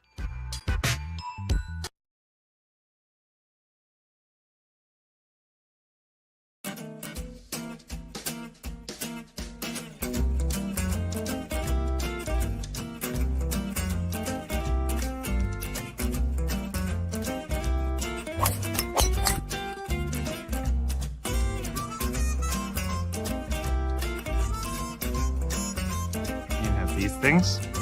It even tells you, hey, there's a canyon over here. Don't hit it here. Skraby from about 45 feet. His caddy tells him to play it a little to the right. He's been playing well so far today. Fourth hole. Nice smooth delivery. Hit it too hard.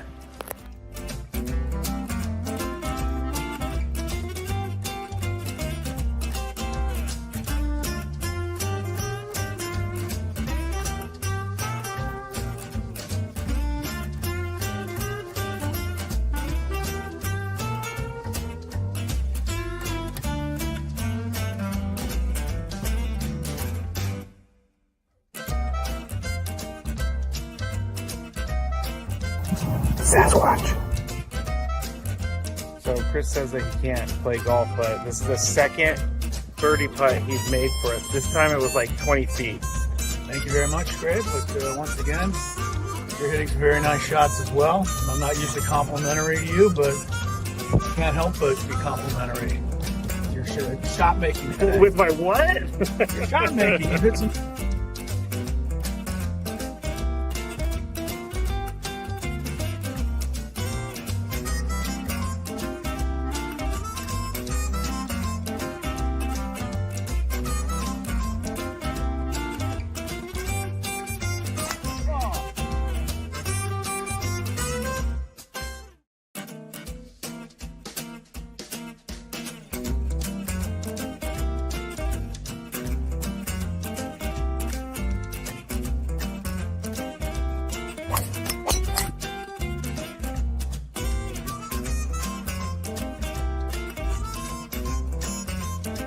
These things. It even tells you, hey, there's a canyon over here. Don't hit it here. Skraby from about 45 feet. His caddy tells him to play it a little to the right. He's been playing well so far today. Fourth hole. Nice smooth delivery. Hit it too hard.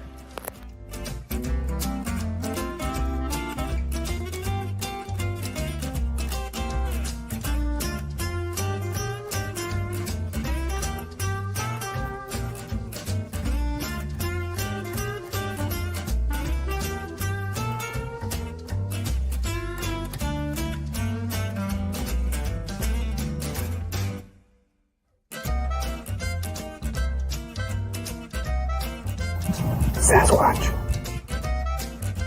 So Chris says that he can't play golf, but this is the second birdie putt he's made for us. This time it was like 20 feet. Thank you very much, Greg. But once again, you're hitting some very nice shots as well. I'm not usually complimentary to you, but can't help but be complimentary. Your shot making today. With my what? Your shot making. You hit some.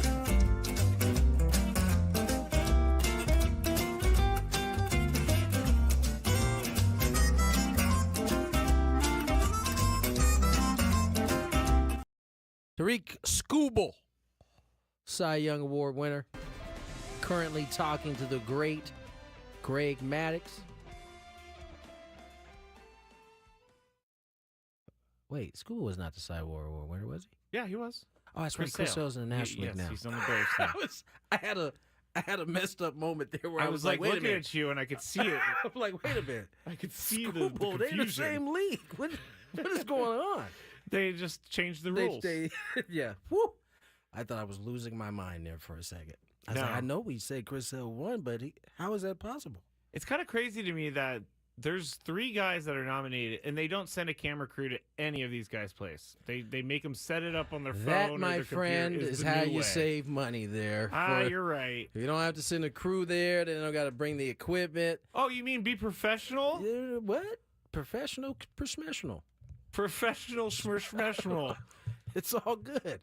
Yeah, apparently it's Tarek Skubal's birthday too, so good for him. Wow. Or someone Cy in his Young Award house. winner on his, well, he has happy birthday up. It could be for the baby he has there, but baby doesn't look a year old yet. Maybe baby though. looks older than a year. We'll anyway, see. Tarek Skubal wins. 833-288-0973, right? 0973. 833. Okay? Did Chris Sale and Tarek Skubal really mess you up that much? They kind of did. Because now I can't remember the number. 833-288-0973. There. Boom. Real Gwynn quick versus before the we fan. move off Chris Sale, Go did ahead. you hear the reason, after all these years, why and how he ripped up those jerseys when he played for Did the White he Sox? talk about it? He did. What did he say? He said that he hated those 1976 uniforms. He said as much when he did it. Because it has a collar or something. He didn't like it. So we asked the clubhouse guy, can we not wear these? Clubhouse guy said, sorry, we have to wear them. And he said, all right. Took a knife to his. That just stabbed up his jersey. Goes back to the clubhouse guy. Says, hey, can't play in this anymore. Clubhouse guy says, yeah, you can't. I have extras. I'm going to go get you a new one. So you know what he did then? He cut the next one up. No, he cut all of them up except for 4 because he knew they didn't have they didn't have enough backups. So they had to go out in the other uniforms because they literally didn't have jerseys. He's sliced up like 20 plus jerseys. I gotta tell you that that is funny to hear, but I'm sure it caused a ton of headaches. Oh, I can't even imagine. I'm sure it caused all kinds of headaches. Can you imagine walking into that room, being the club manager, being like, "There's 22 shredded jerseys with a psycho running around with a knife." I was about to say. That is the other thing. That is the one thing I do sometimes miss about being in a clubhouse is inevitably in every locker room there is at least one, maybe 2 quirky dudes in there that can sometimes straddle the line of being psychotic. Oh, yeah. And when they go into one of those modes, it can be very entertaining at times. Yes, for sure. But just kind of watch from afar. Yeah, you don't want to be too close. You don't want to be involved per se. No, because then if they look at you, you make eye contact, things go bad. Right. I mean, but then he's asking you to I destroy can have jerseys? the visual of Chris Sale walking into everybody's locker and just stabbing away. I have a sound effect now for what Chris Sale sounded like. As he's going to each jersey. But yeah, he finally admitted that. Yeah, so. that's funny. So, yes, Chris Sale in the National League, Tariq Skubal in the American League. What are we? Is that all the awards? What we got? No, MVPs? we got MVP tomorrow. MVPs tomorrow. Yes. National and American League. Yes. Aaron Judge, Shohei, book it. Well, who? Let's give all 3. Aaron Judge. Who Juan else? Soto. Juan Soto, 2 Yankees. Is it Ramirez? I can't remember the last one. Bobby Witt. Bobby Sorry. Witt is the 3rd. That was a brain malfunction there for a second. That was pretty good. You knew all 3. What And about in then- the National League? Shohei. Shohei is number 1. You got Ketel Marte. Yes. Who's the 3rd? Looking at the chat. Chat, help us out. I forget these things all the time, and Adam's probably sitting at his desk like, come He's on, yelling. dude. He's Come yelling. on, dude. Somebody probably typed it in already. Just look at the chat again. Nothing yet. Nothing yet. Shohei Ohtani. Why is this always so? You know what? Bing is maybe the worst search engine of all time. Lindor. Oh, that's right. Francisco Lindor. God, I hate forgetting easy stuff like that. But Bing might be the worst search engine on earth. I bet you we would know it if there was a Padre in there. Well, yeah. Dylan Cease was 4th in the How National about League Cy that? Young. Got to 4th. I was thinking about why isn't he being talked about it more? Definitely can use that in your free agency. Yeah, hey, I came in 4th in Cy Young. I'm sure he's got one Cy Young under his belt, right? Pretty sure he won the couple years before. You guys have made me so scared to say anything incorrect. Listen, we say things, you get to correct it. But I'm pretty sure he got one. Cy Young. Doesn't say he has one. No, he doesn't have one? No, I think he came in 2nd that year when he had like a really, really good ERA. That was that 2022. Nonetheless, 4th place visit for Dylan Cease. Chance to maybe have a better year this upcoming year. Yeah, he was Cy Young. He was the Who did runner he lose out to? Strangely enough, Justin Verlander still had it 2 years ago. Yeah, Father Time's no joke. It happened quick. And Alec Manoah was number 3. Wow. Times have changed. Yes. All right, let's play some Gwynn and Chris. Oh, excuse me. Gwynn versus the fans.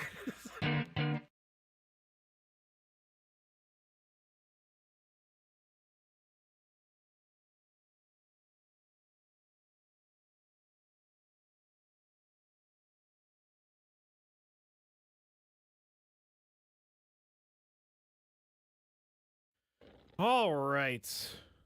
Let's get to the rules, and I'll tell you what you're qualified or trying to get qualified for. You have to make it through 3 questions. Each question will get more difficult. If you get the question right, you move on. If you get it wrong and Chris gets it right, you're eliminated. I mean, Tony gets it right. If Tony gets it wrong, then you move on to the next question or you win. If you're a first-time player, let us know before you get into the first question. You'll get that question for free today. Chris versus the Fans is presented by SD Fat Loss. Lose 20 to 30 pounds in just 60 days. Visit sdfatloss.com to schedule your free consultation. And today, you will be qualified for a chance to win our grand prize, a 2-night stay at Westgate Las Vegas, 2 tickets to Soul of Motown, and $150 food and beverage credit.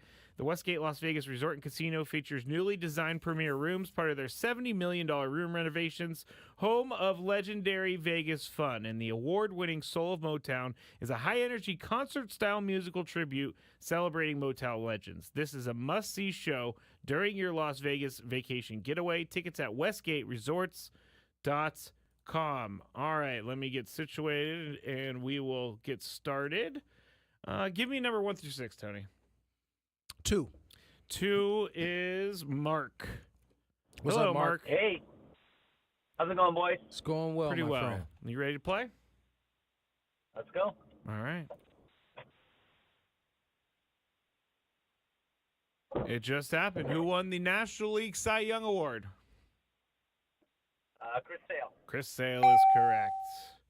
All right. Question number 2. What player won the World Baseball Classic MVP in 2023? Shohei Ohtani. Shohei Ohtani is correct. Nice job. Man, we're running through this. I love it, Mark. Saving up my questions.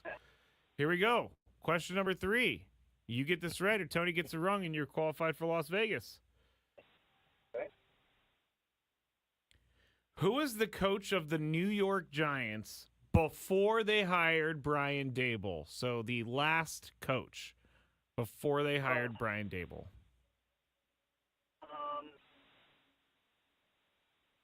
I can picture his face if it's the right guy.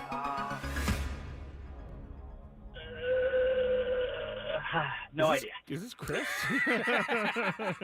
Hold on then, Mark. I'm going to put you down, and Tony's going to have to take a guess. Give me the question again. Head coach before Who was the head coach of the New York Giants before Brian Daboll? Wasn't another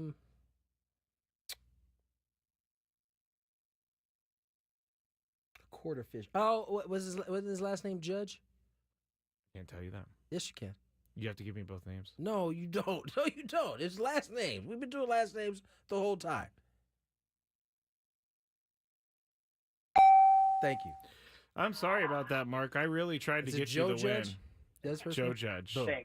No problem. Thanks for playing, Mark. Call in again. That was my best Chris Ello impression right there. Did you know that the whole time? I knew his last name was Judge. I just thought of the Remember Joe part. Joe Judge? That was such a bad experiment. Yeah. All right. Let's get to our next contestant. We'll go to Chris and San Marcos. Chris, hello. Hey there. Good afternoon. Good afternoon. Are you ready to play? Sure, absolutely. Okay, here we go. This is how I typed in the question, everybody. What team drafted Jared Goff #1 overall? Jared Goff. What team drafted Jared Goff #1 overall? Oh, the Rams. The Rams. Do you remember? It was a Fisher, Jeff Fisher. It pick was. right And there. I believe it was their first year in LA, and I remember them doing Hard Knocks, and Jared Goff didn't know that the sun set in the west and rose in the east. He wasn't sure about that. Guy went to Cal. I recall Berkeley. that. Guy went to Berkeley. All right. Anyway, he's playing really well now, so it doesn't matter where the sun rises and sets for him. Here we go, Chris. Second question. We just talked about Shohei Ohtani being the World Baseball Classic MVP. Who did Shohei Ohtani strike out to win the World Baseball Classic in 2023? Oh, man.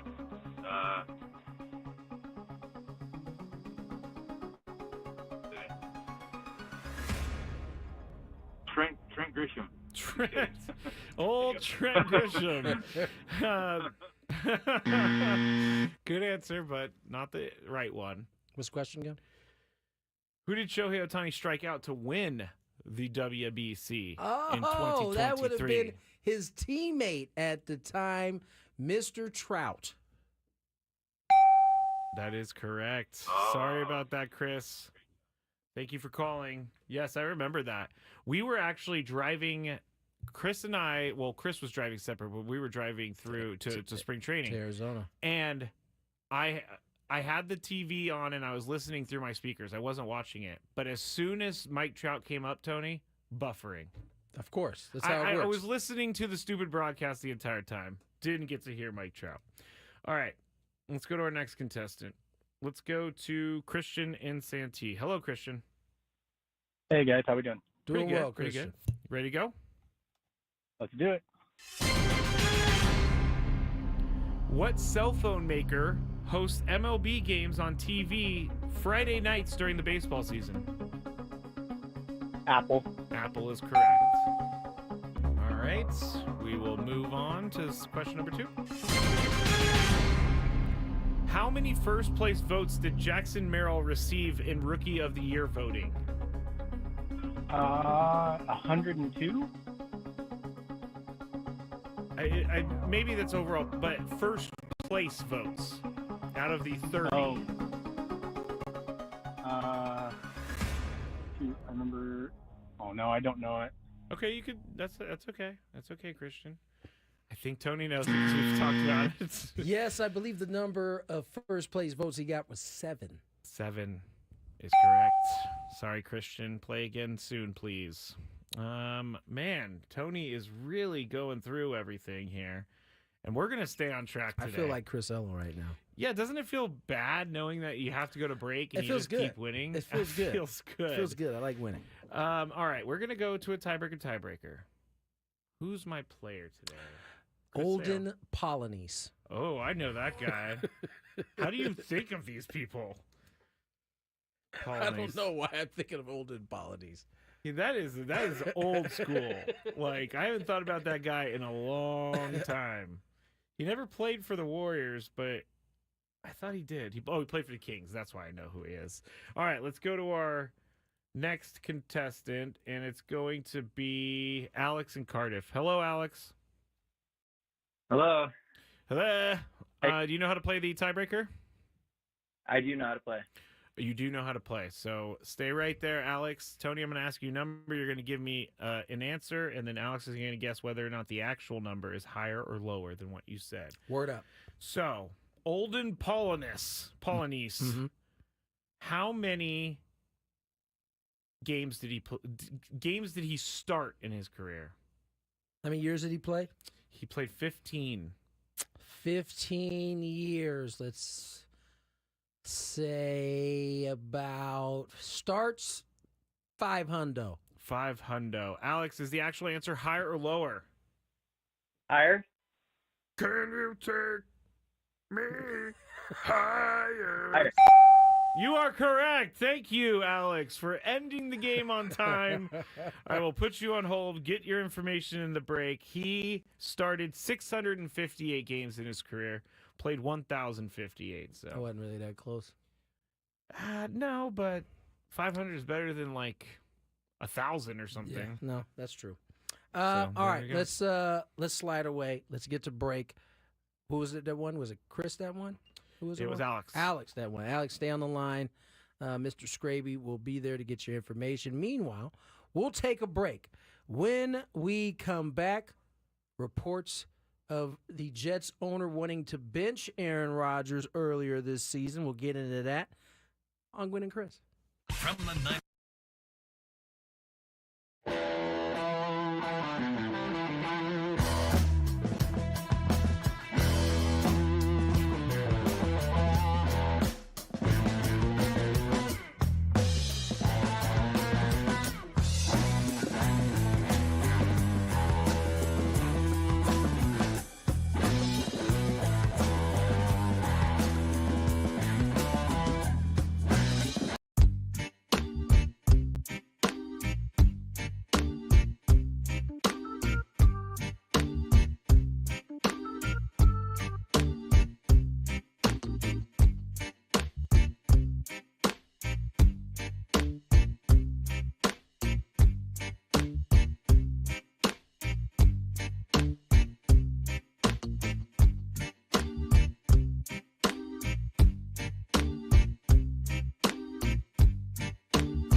Just keep it moving, man. Sorry about that, everyone on the YouTube. I was in the break, but you just missed the great Charlie Weiss Jr.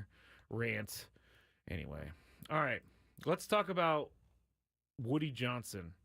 He's the owner of the Jets. Real quick, I'm sorry, I hate to interrupt you, but Is it about Charlie Weiss Jr.? It's actually about the Padres. Oh, well then, please do. Did you see the love that Mookie Betts and Max Muncy were giving the Padres and their fans? Yes, I did. Yes, I did. How did you feel about that? Did you feel like it was a fugazi? I don't feel like Mookie's that guy. No, I don't either. It didn't feel like fugazi. It Max felt like, Muncy, yeah. Why Max? Why was his fake? Just because he's Max Muncy. But Mookie seems like a stand-up guy. I felt like they were both being very honest about it, especially Mookie. Pretty much called this the best atmosphere in all of baseball. Go ahead and play it. We'll play it because it's short. So here we go. To be honest, and I think all of y'all would agree, like that Padres team was the best. They were the best team. Best team and the hardest atmosphere to play. Hardest atmosphere to play. Like, a shout out to y'all at Petco. Like, y'all, that's a great. Like, y'all support y'all's team. So, what about Max Muncy's statement made you think because that he was looks fake? immediately at Chris Taylor like, ha ha ha ha ha ha. You can't be serious. Chris Taylor's like, what? What are you doing, Max? Chris Taylor's enjoying his drink. Let him live his life. He's just sitting there drinking. Looked like an adult beverage. Might have been some lemonade, but it sounds better. It looks like there's some crust on the cup there, so it looks like a salted brim there. Yes, it does. So I mean, he's enjoying an adult beverage. They might have had some adult beverages when they were having this conversation. That's true too. Which sometimes leads to truth coming out. I believe Mookie Betts. I don't think they have any reason to not say it. I don't honestly think we needed to hear that from them in order to we knew believe it. that. I think if you were in attendance last year for any of those playoff games, you would have agreed. Yeah, you would definitely agree. It was loud. The place was moving during the playoffs, but I think, I guess this is. You just I don't guess want it's to believe it. No, I do believe it. You don't want to believe it. No, I do believe it because then they're giving Padres fans, their credit. So, but what do you think as a baseball player? You just gave Padres fans an upper hand whenever you come back here. At some point, you start to look kind of crazy if you're still denying that. Like, you can't be taken serious. If you can't say that atmosphere was legit, best in the league this year, then at some point you lose credibility. You just start being a hater at that point. And I don't see Mookie as a hater. I don't see Max as a hater, quite frankly. Okay. Unless he's telling you to get the ball out of the water, that he hit it like he did your boy Bumgardner back in the day. Yes, and then he made a shirt that said, get it out of the water. But, yeah, I did see that. So if you're out there, like, you want to see the clip, just search Mookie Betts' podcast. I feel like the tide has kind of turned in terms of the Dodgers and the respect factor on the other side. I think they've always respected him, but I think deep down they felt like they were always still the better team. I don't know that they necessarily feel like that when they walk onto the field. Multiple players said after playing the Padres that this was the best team and that they were not afraid, but they were happy that they had to go through them. I think Max Muncy said he wasn't eating during that series at all. That's how spooked he was that it could all come to an end. Just think, man, their whole thing changed. I mean, had the Padres won that series, it could be likely that Dave Roberts is not the manager for the Dodgers. And I think this following year. Why they're also saying this is because they won the World Series. Happening if they didn't win the World Series, but yeah, it'd have been a little tougher. Yeah, no, that's good though. I know it's not cool to like a Dodger, but I like Mookie Betts. I don't know how you can hate him. Although I do hate him when he's hitting home runs against the Padres and all that stuff. That's how you can hate him right there. Jerks and Profar robbed him in that one game and then angered him, and Mookie Betts woke up, and the rest is history. Real quick, though, Woody Johnson, owner of the Jets, there's a report, Tony, because he also fired the GM, Joe Douglas. This sounds like one of the most toxic environments you can find in a workplace. Yes. Joe Douglas was telling everybody that he was just basically waiting to be fired. He was also not very happy with the owner because he would go behind his back and he would tell agents that they're not going to make that deal. Like, he got in the middle of the Hassan Reddick thing. He came in to talk to Robert Saleh and Joe Douglas, Woody Johnson, and said, hey, you guys need to sit Aaron Rodgers after week 4. And I guess the reports are that they both looked at him and said, are you serious? And he said, yeah, I'm serious. And they're like, no, we can't do that. We cannot. First off, how's he going to take it? Second, how's the team going to take it at how's that the point? team going to take it? Number 3, we don't have a good enough backup. Tyrod Taylor is not going to start the rest of the year. So there was a lot of hatred going on between everybody. That's probably why you got fired. You didn't do what the boss told you to do, even if it would have. Listen, I don't know that he's in the same spectrum as Jerry Jones, but they seem to think kind of similar. Like they can have an impact. I think Woody does a better job of actually, when he can, staying out of the way. But maybe not. The Jets have been bad for quite some time too, haven't they? Yeah, they have been. The last time they were good was with Mark Sanchez and Rex Ryan, but that was 10+ years ago. Yeah. I think Woody Johnson falls into the owner realm of, I'm a really, really smart guy. I have lots of money because I'm such a smart guy. Everything has always been successful for me. This is not, so I need to get involved because I am the one who's going to be able to fix this. And it just doesn't work that way. No, it doesn't. He also fired Robert Saleh without telling Joe Douglas. Joe Douglas basically walked in not knowing that his head coach was gone. It's just those things undermine people. That's why they're going to continue to suck. Yeah. So, yeah, that's it. We get, at least for the Jets, we know that they're going to suck. Like every year, we somehow convince ourselves that the Dallas Cowboys are going to be good again. The NFL puts them on every single. And then every year, we get to watch as that proves to be terribly wrong. So. There's that. Very true. It's very true. But yeah, I'm glad. I have a sports court, but we're gonna have to push sports court to tomorrow. Also, Kyle Glaser. But the sports court is about whether we were pushing sports court back to tomorrow too. I don't get to wear the wig. Tomorrow you get to wear the wig. I would like to be informed of these things before. We talked about it in the last break. I only remember you saying Kyle Glaser was going to have to be pushed to tomorrow.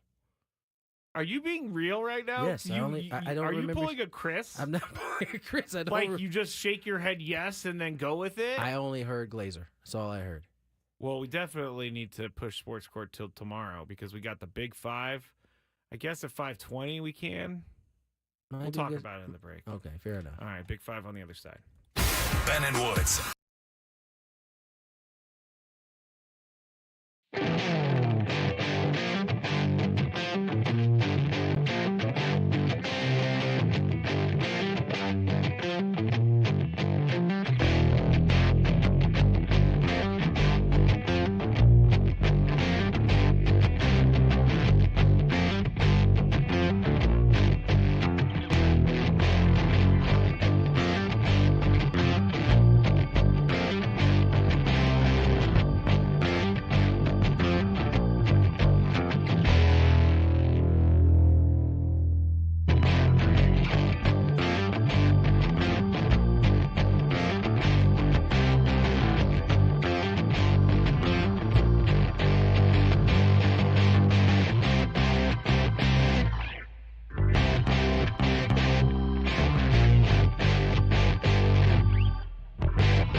Tony Gwynn Jr., Matt Skraby.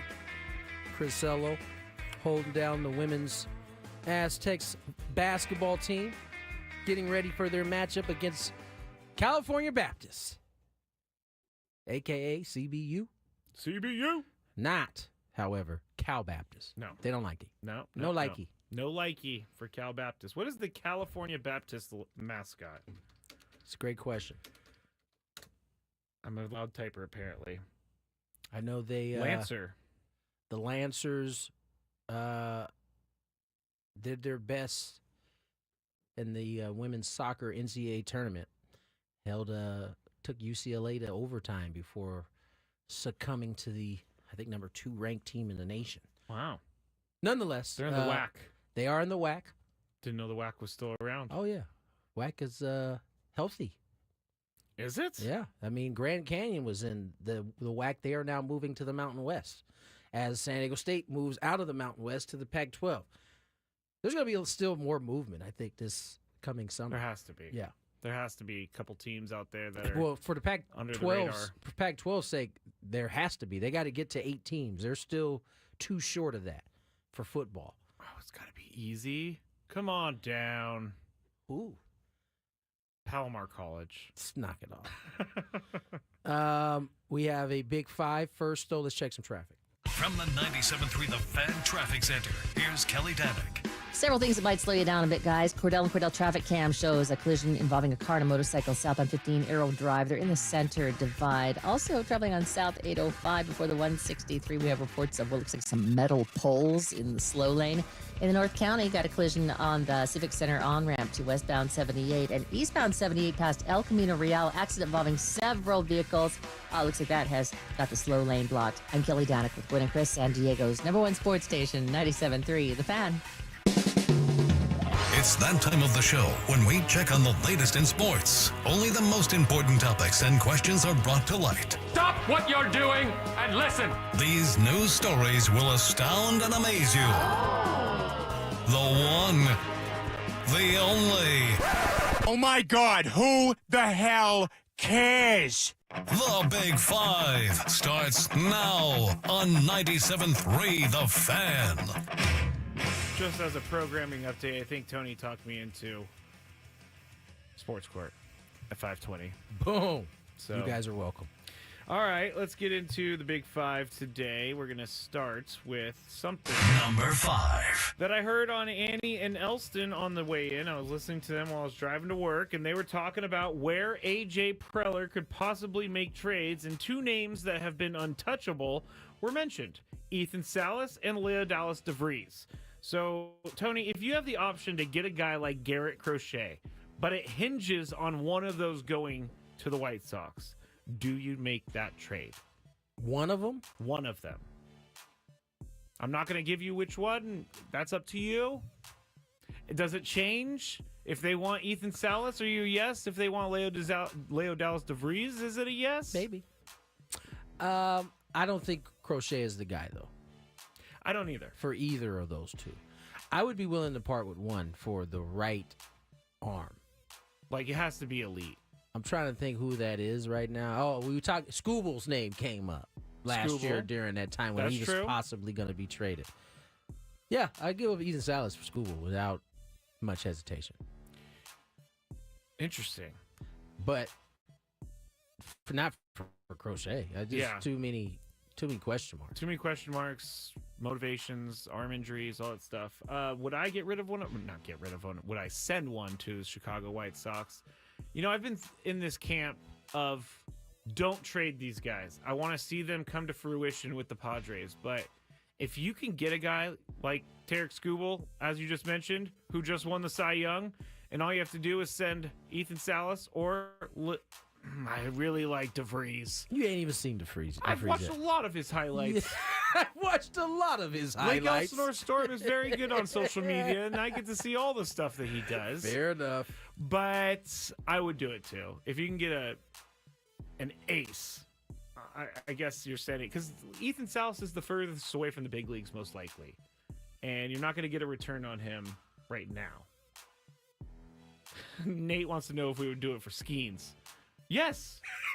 Skeens would be fine. I would do it for Skeens. Yeah, you'd have to have a come to Jesus moment there at Skeens there. I don't mind Skeens. I hate the media. It doesn't feel like that, though. I'm just saying. Number 4. There is something taking the sports world by storm, and it's probably not what you think, Tony. We are seeing more and more athletes celebrating on the field with the Trump dance. You know, he does at the Yeah, what are I've the seen it. rallies or whatever. The latest star to do this is Christian Pulisic after his goal against Jamaica on Monday night in the Nations League. He told reporters after the win he thought it was funny and went on to say, well, obviously that's the Trump dance. It was just a dance that everyone's doing. He's the one who created it. I just thought it was funny. It's not a political dance. It was just for fun. I saw a bunch of people do it, and I thought it was funny, so I enjoyed it. I hope some people did, at least, end quote. I'm up first on this one. Are we at a point in time where we can separate a political dance from a fun dance? In my mind, yes. Yes, you can. In your mind? In my mind. In Okay. everybody else's mind, I don't know that people can do that. Yeah. Should we be able to? Yeah. You said something else No. with the SH. Should we be able to?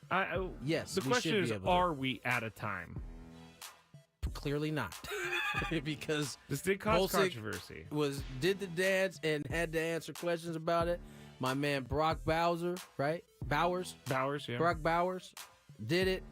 The Raiders media crew cut the questioning after that.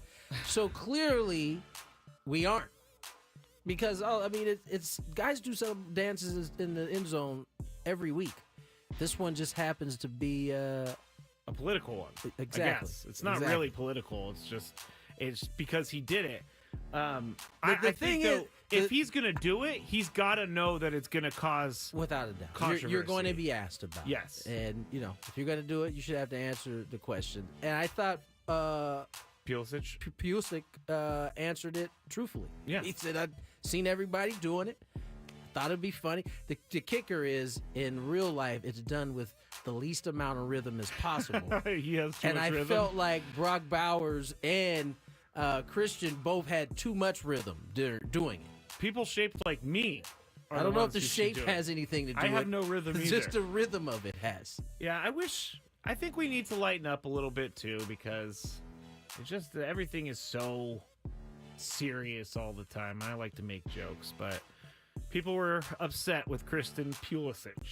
Number 3. Now, the big and fake boxing match between Mike Tyson and Jake Paul has had more and more revealed about the big fight. Even former NFL wide receiver Michael Irvin is getting in on the rumors. Here is what he said or heard about the fight on It Is What It Is. That they had no intentions to really strap it on. If you look through that, I didn't see one patented uppercut by Mike Tyson. What did Mike Tyson win on? Uppercut. Then I heard some people talking about they could put that in the contract. He couldn't body and then uppercut him. Like, how could you put that in a fight contract? How you got all these people out here and he couldn't body him and do that patented uppercut? All of that is, Mike Tyson is not Mike Tyson anyway, and now you taking away Mike Tyson's best gift, which was that uppercut. Man, that's a big lie to me, man. That's like making me play a game without running a slant route and a deep in or a deep out. You do what you do best. And if they take that away, you ain't that dude. Okay. Michael Irvin is very fired up making the football analogies. But there you go. He said that he had heard that there was no uppercuts allowed, and that was a part of the contract. So, Tony, is this celebrity boxing world that is becoming bigger and bigger, is it real boxing or is it fake boxing? I mean, they're training real, but the matchups aren't real. Let's be real. I mean, like, you had Jake Paul has, I think what may kind of get washed away is that although Jake Paul was a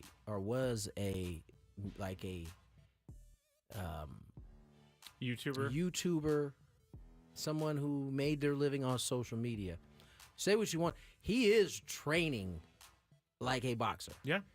Now, he may not be good enough to beat some real guys, but he's certainly good enough to beat a bunch of people who just started training or a guy that's more than double his age. So to answer your question, I don't think it's getting bigger. I just think we are just tuning into whatever we just are consuming so much now that, I don't think it's good for boxing. I mean, this is who we're tuning in to watch. 108 million people watch Jake Paul versus Mike Tyson instead of like a real, I don't know, like Mayweather Pacquiao. I know that happened way Clearly, too late, Mike Tyson helped drive that watch rate up because it's up from the other bouts that he had. True.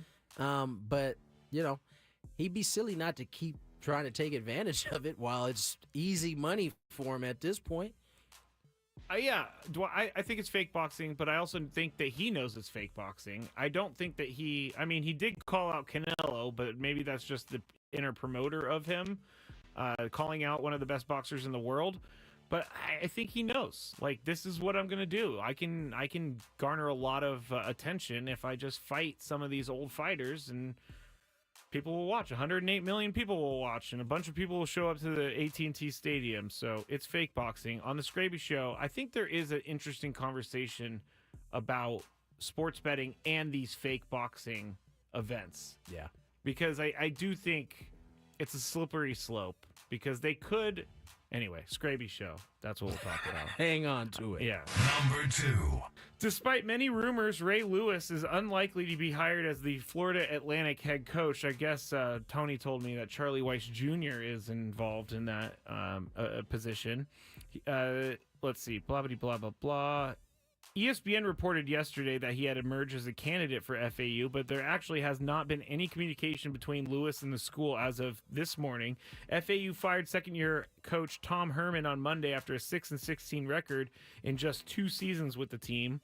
The 49-year-old Lewis was obviously a Baltimore Raven. He won 2 Super Bowls. He played college football at Miami. He has no coaching experience at the collegiate level. But I'm up first. Could Ray Lewis step in with no experience and succeed?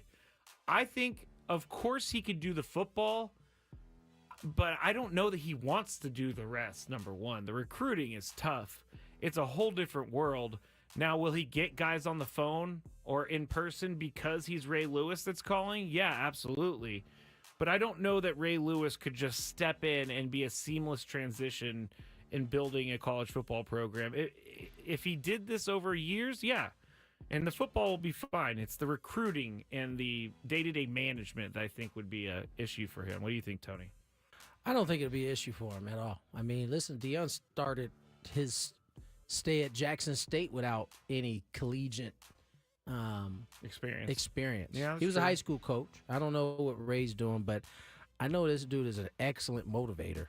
I know that he could get some kids ready to run through a wall. If you're a linebacker, in the same way as if you're a DB, why wouldn't you want to go learn from him? If the idea is to be a pro, I think Ray Lewis has probably got some jewels for you that will help you. Yeah, definitely. And listening to, he used to motivate dudes in the NFL that were his teammates. Yeah. I can only imagine what he could do to a young man that is trying to be molded into a pro. I have been told that one of the most electric things in sports was when Ray Lewis came out when he was introduced at Ravens games, and he would do bird his little dance thing. Yeah, and people would just go nuts for him, and that alone fired everyone up. I find it interesting. I think he recently lost his son to suicide, if I'm not mistaken. Maybe it was within the year, and this may be something that he is looking at a little more seriously now. Dealing with that loss. Oh, yeah. Last year, unfortunately. That's unfortunate, yes. All right. Let's go into the final one, which is the Houston Astros. Excuse me. They are going to get a new home name, or a name for their home on January 1st, becoming Dakin Park. Under an agreement through the 2039 season, the team announced on Monday. The stadium opened as Enron in 2000, and then it was, after Enron went bankrupt, it went to Minute Maid, which was paid for by the Minute Maid Co. First. It was. Now, Minute Maid hung on for a very long time. That's got to be one of the longer names. I think it's 28 years. Anyway, The Juice Box is one of my favorite nicknames for any stadium. Now, Tony, that it's called Dakin Park. Can we still call it the Juice Box? I'm calling it the Juice Box. Thank you. Thank you. The Juice Box is an awesome name. Now, can't call it the Dakin Box. When I'm in my regular job, I won't be able to continue to call it the Juice Box. My other job, I should say. I got to be professional. So, what is it called? Dakin Park. Dakin Park. Live from Dakin Park. Just doesn't sound the same, man. No, it doesn't. You know, live from the Juice Box. Yeah. I love it when big conglomerate air conditioning companies buy stadium rights fees, but that's for another day. Because no one cares about Dakin. Anyway, that's it for the Big Five. We're going to have some sports court on the other side. We're also going to be updating you on everything that's happened today in sports so far. Back shortly on 97.3 The Fan.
Yes, indeed. We are into the happy hour.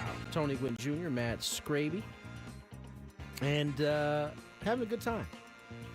Big Five just finished. It's very interesting how when Chris is not here, the Big Five ends up on time.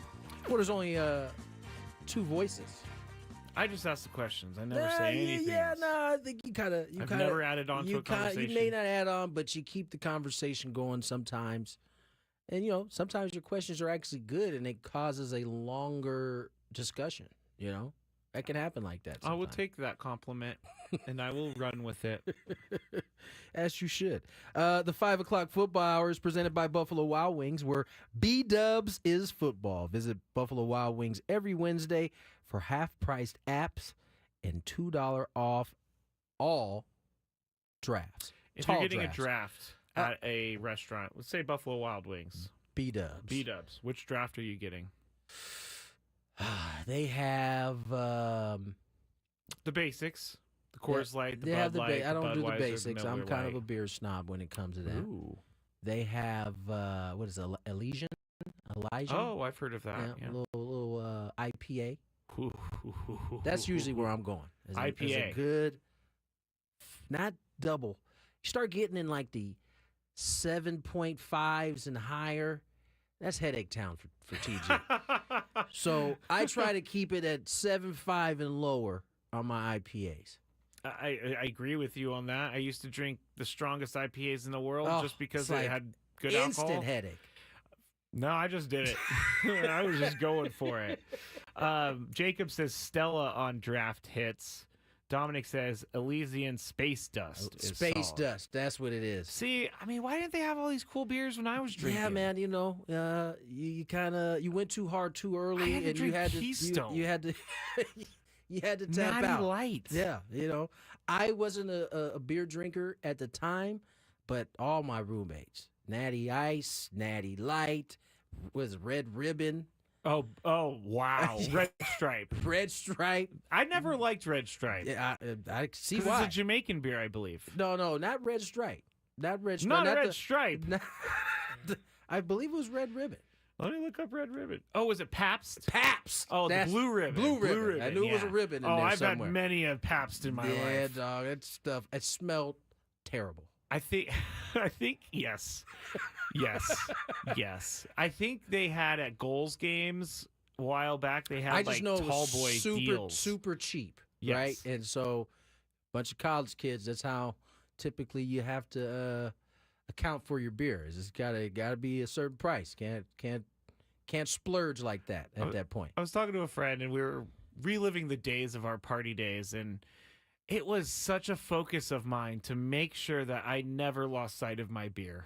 I was always carrying my pack of beer. You know that in college when you just carry around like half-drank boxes of beer from house to house?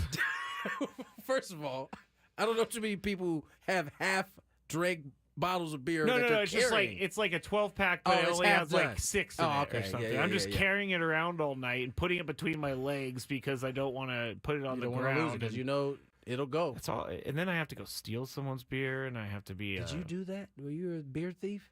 Never. I mean, you're talking to a guy who was an alcoholic.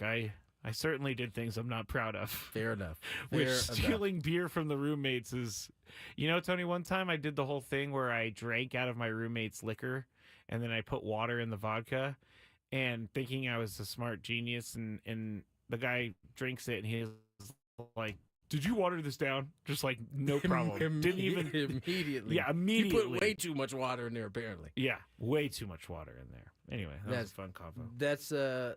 That's pretty interesting. Little recap. Cy Young Award winners named today: Tariq Skubal in the American League, Chris Sale in the National League as a Brave. He won it pretty easily. Correct? Yeah. Yes. Sale won it pretty easy. Skubal won it pretty easily.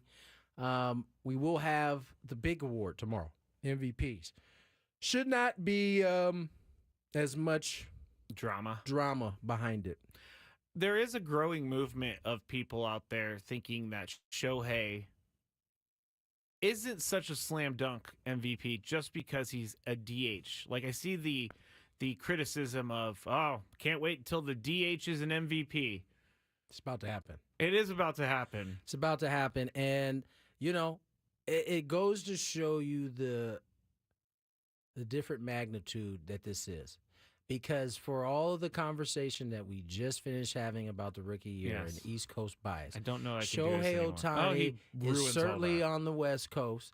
He's going up against Lindor, who's probably the second MVP. Ketel Marte is in Arizona. I don't see him getting a whole lot of love. Barry Bloom might have him, though. You think Ketel Marte He is might going to have get a Ketel first-place Marte. vote? But it just goes to show you the magnitude. Shohei Ohtani it's a different level. I know that he's great. It's not I just do think that Major League Baseball helps. It's not just that he's great.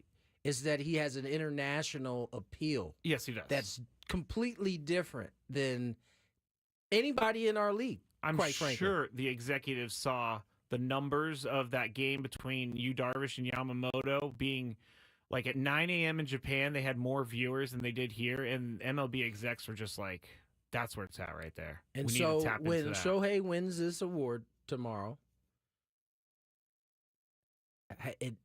how does that affect the East Coast bias argument? Because clearly somebody's staying up to watch Shohei play on the other side. I do think that MLB chooses players to market more than others, and Shohei is one of those. Why do you think they chose to Well, market because he's an Shohei? international Okay, superstar. so it's not like they are going out But of that their way. doesn't defeat the East Coast bias. It just means that if they put a little effort into things, Major League Baseball could promote West Coast players. I'm not disagreeing with you that it doesn't mean that the East Coast bias is defeated, but he does have an international appeal that no one has.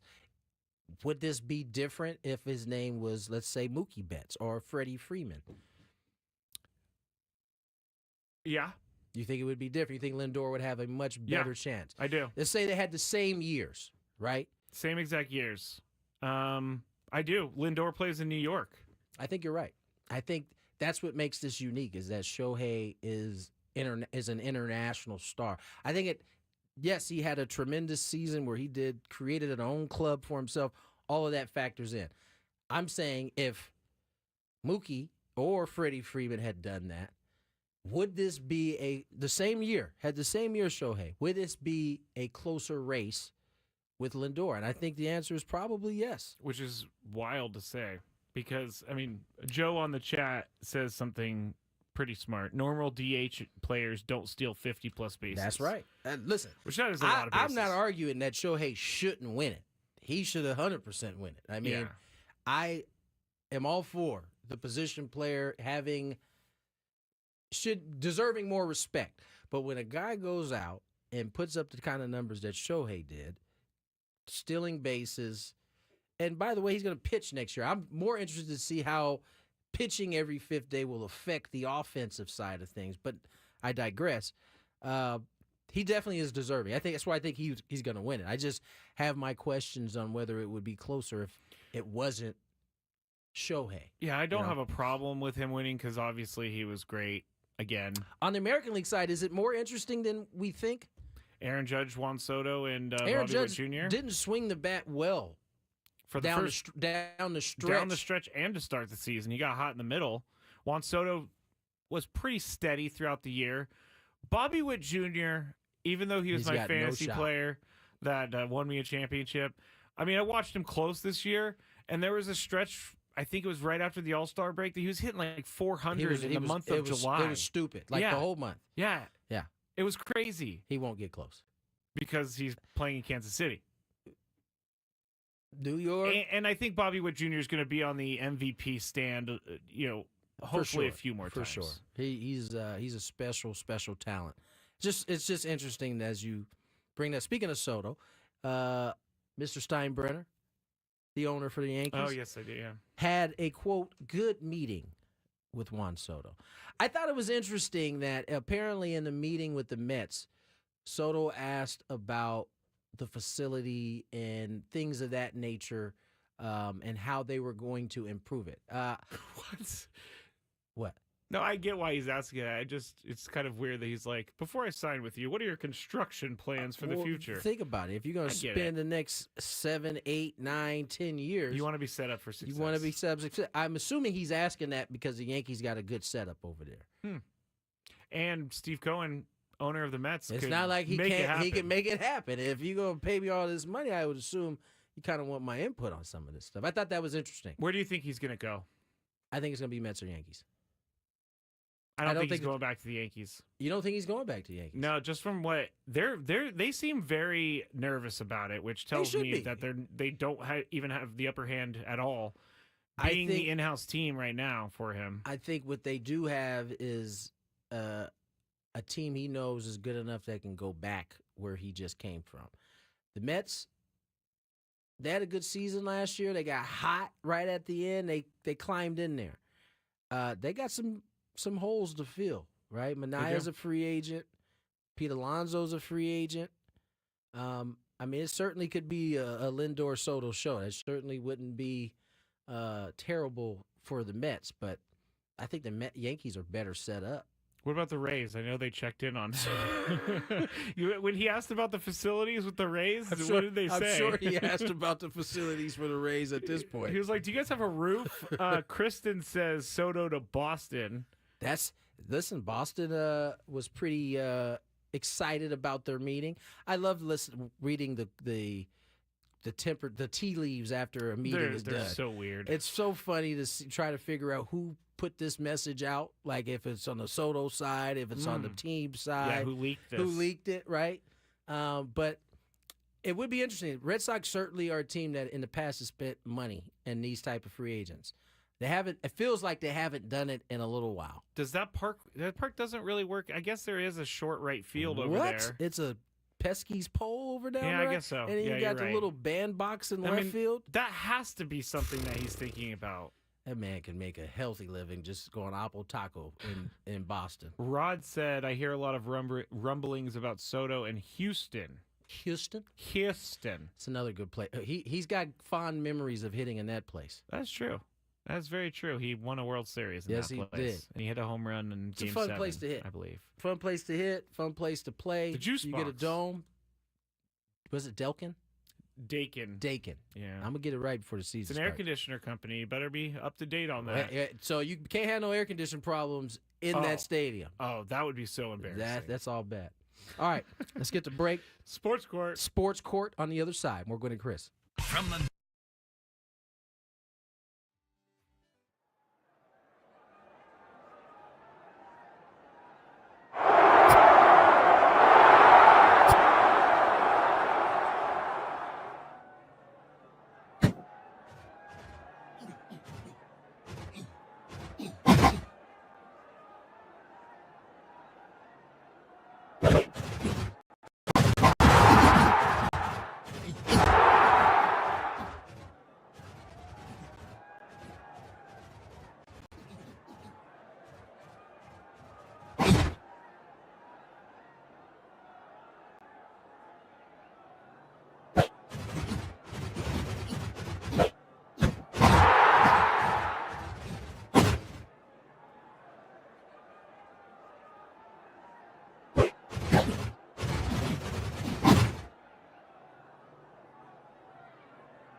The Honorable Chris Ello out.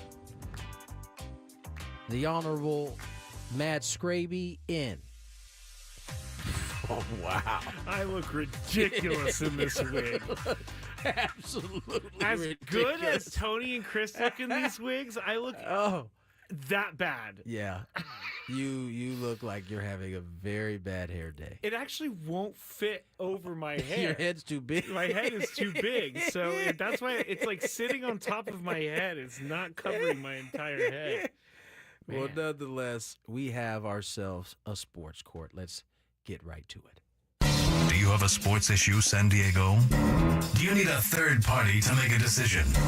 The guys have put on their robes and picked up their gavels. All rise. Here comes the judge. Gwynn and Chris Sports Court starts now on 97.3 The Fan. Tony's got his gavel. Order! All right.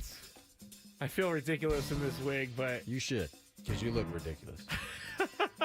I kind of look like Chris's dog a little bit. Kylie? No, Kylie She's got the catches white strays. hair. She ain't done nothing to nobody. You over here taking shots. All right, so Sports Court is... well, recently I've been going to Reddit to find problems that we can help out with. So if you have any problems out there, sports-related problems, you can email me at matt.skraby@odyssey.com, or you can go to my Twitter, Instagram, at mattskraby. But today we got 2 from Reddit, and we got 1 that was sent to me, and we'll get to it in just a second. If you love Mediterranean food, try Spiro's for authentic Mediterranean cuisine in Coronado or La Jolla. For dining or takeout options, visit spiroscuisine.com. First one. This is a Reddit post. I play on a co-ed softball team with my wife, some friends, and some people we both just met when the season started. I'm not trying to sound like I'm not confident in my marriage. I am, but there is one dude who seems to be maybe flirting with my wife. For example, in the last game we played, he asked her if she wanted to go warm up with him. I'm all good with her warming up with other people, but really? Very strange to me to ask another guy's wife to warm up before the game. There are single women on this team. In another instance, she was playing first base and he was giving her tips on how to dig out grounders. Not touching her or anything, but acting like he is some expert. I brought it up to her and she doesn't think it's anything. She thinks he's just trying to be nice. But we all know what that nice guy is really trying to do. Do we? Tony, should I say anything to the guy? This can be in the courtroom, first of all. This is a legal court or a legal binding argument. Yeah, it is. I think you I don't know that there's been anything egregious enough for you to shake things up. You know what I'm saying? The warm-up thing, I could see, but little tips at first base, how to pick. You could have given your wife some tips. Wait, you could see him seeking out your wife to go play warm? No, I'm saying I could see that kind of ruffling your feathers, or at least raising your eyebrow a little bit, like, I see you. I'm watching this cat. Yeah, right? what are you doing over there? But, after that, those are the 2 at the example. The next example after that, giving some instruction how to dig a ball out of the dirt. No touching. You know what I'm saying? So I'm going to say it's too early. Too early. Too early to bring something up. Well, I'm going to disagree with you. Of course you are. Here's why. When I was in college, I was dating this girl, and there was a guy in one of our classes that would always sit next to her, knowing that she was dating me, and I kept telling her, hey, this dude... Your radar was going off immediately. Oh, my goodness. And I kept telling her, I don't like it because this guy keeps sitting next to you. He keeps asking you to go hang out and go to clubs and stuff. Okay, see, this is different, though. But here's the thing. So eventually, guess what happened, Tony? What happened? This guy cornered her in a bar one night and told her that he really liked her and he doesn't think that I'm good for her and all this other stuff. She, to Dirty her credit, macking is what that's immediately called. came to me and told me that. Okay. And you know what I did? I immediately went to him and I said, stay away from her. She doesn't want anything to do with you. And you know what he did? Stayed away? Somewhat. So, somewhat. It kind of stayed. There was another text message about going out to a bar, and she didn't even respond to the text. Well, in the end, we broke up, and I didn't need to be that crazy. But what I'm saying is, you got to watch this guy. Yeah, no doubt. I definitely think there should be some eyeballs on my guy, but I don't think that he's done anything egregious enough for you to make it uncomfortable for you and your significant, who I assume you both enjoy playing this co-ed softball. He gets a little too, you ain't gonna be able to show up again. I just don't think he's done anything yet. You know what I would do, actually? This is a total me thing. If he was like, hey, do you want to go warm up? I would be like, oh, no, I'll warm up with my wife. Hey, honey, you want to go warm up? I mean, yeah, part of this is on my man. Like, he's got to know. Your wife can warm up with you, but you somehow let that one slide. You could have gave her some tips on how to pick a ball out of the dirt. Hey, honey, let that one slide. I'll just pick the ball out of the dirt. Yeah. Someone called this guy Quagmire on the chat, which is very true. He's very giggity. Does have giggity. a little Quagmire. Giggity. All right, that's our first case. We didn't really solve anything, but I say go for it and talk to him. Yeah, we don't have a third. No, but the chat is kind of saying keep an eye on this guy. Yeah, definitely keep an eye. I'm with that. All right, but I don't know if you can't shake it up though yet. Not yet. I may buy into that. Although I really want to say something, I may do it for friendliness. Anyway, I'm thinking about. Means. Yeah, I don't know what that means either. This next one. I am a Jets fan, and so is my wife. The Jets are a mess right now and really have been a mess my entire life. I always envisioned my son being a Jet fan with us, but we've been talking about not buying our newborn son any Jets gear. We want him to choose his own team so he doesn't follow in our footsteps. The problem? My in-laws. They might be the biggest Jets fans in the world. They are very upset at the thought of this, but I can't budge they're very upset at the thought of this, but I can't budge even though they said they're going to make sure our son goes to Jets games with them. So I'm up first. Do I tell my in-laws to mind their own business? This is a little bit difficult for me because I'm not married and I don't have in-laws, but I have dealt with parents before, and this is difficult. But I think it's in your right to tell them that you do not want your child to be forced into being a Jets fan. You want your child to be able to choose whatever team you want. Can they go to games with you, Grandma and Grandpa? Absolutely. But please don't make them a Jets fan.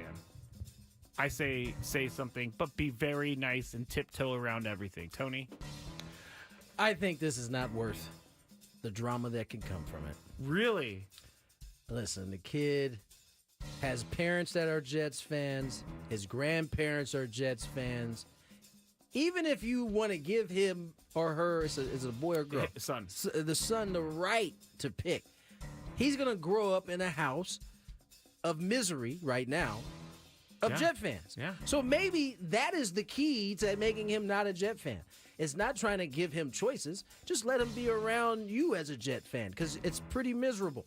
And I would imagine a young man is going to pick up on that misery and want to go in a different direction. Are you a Lakers fan because of your dad? Yes.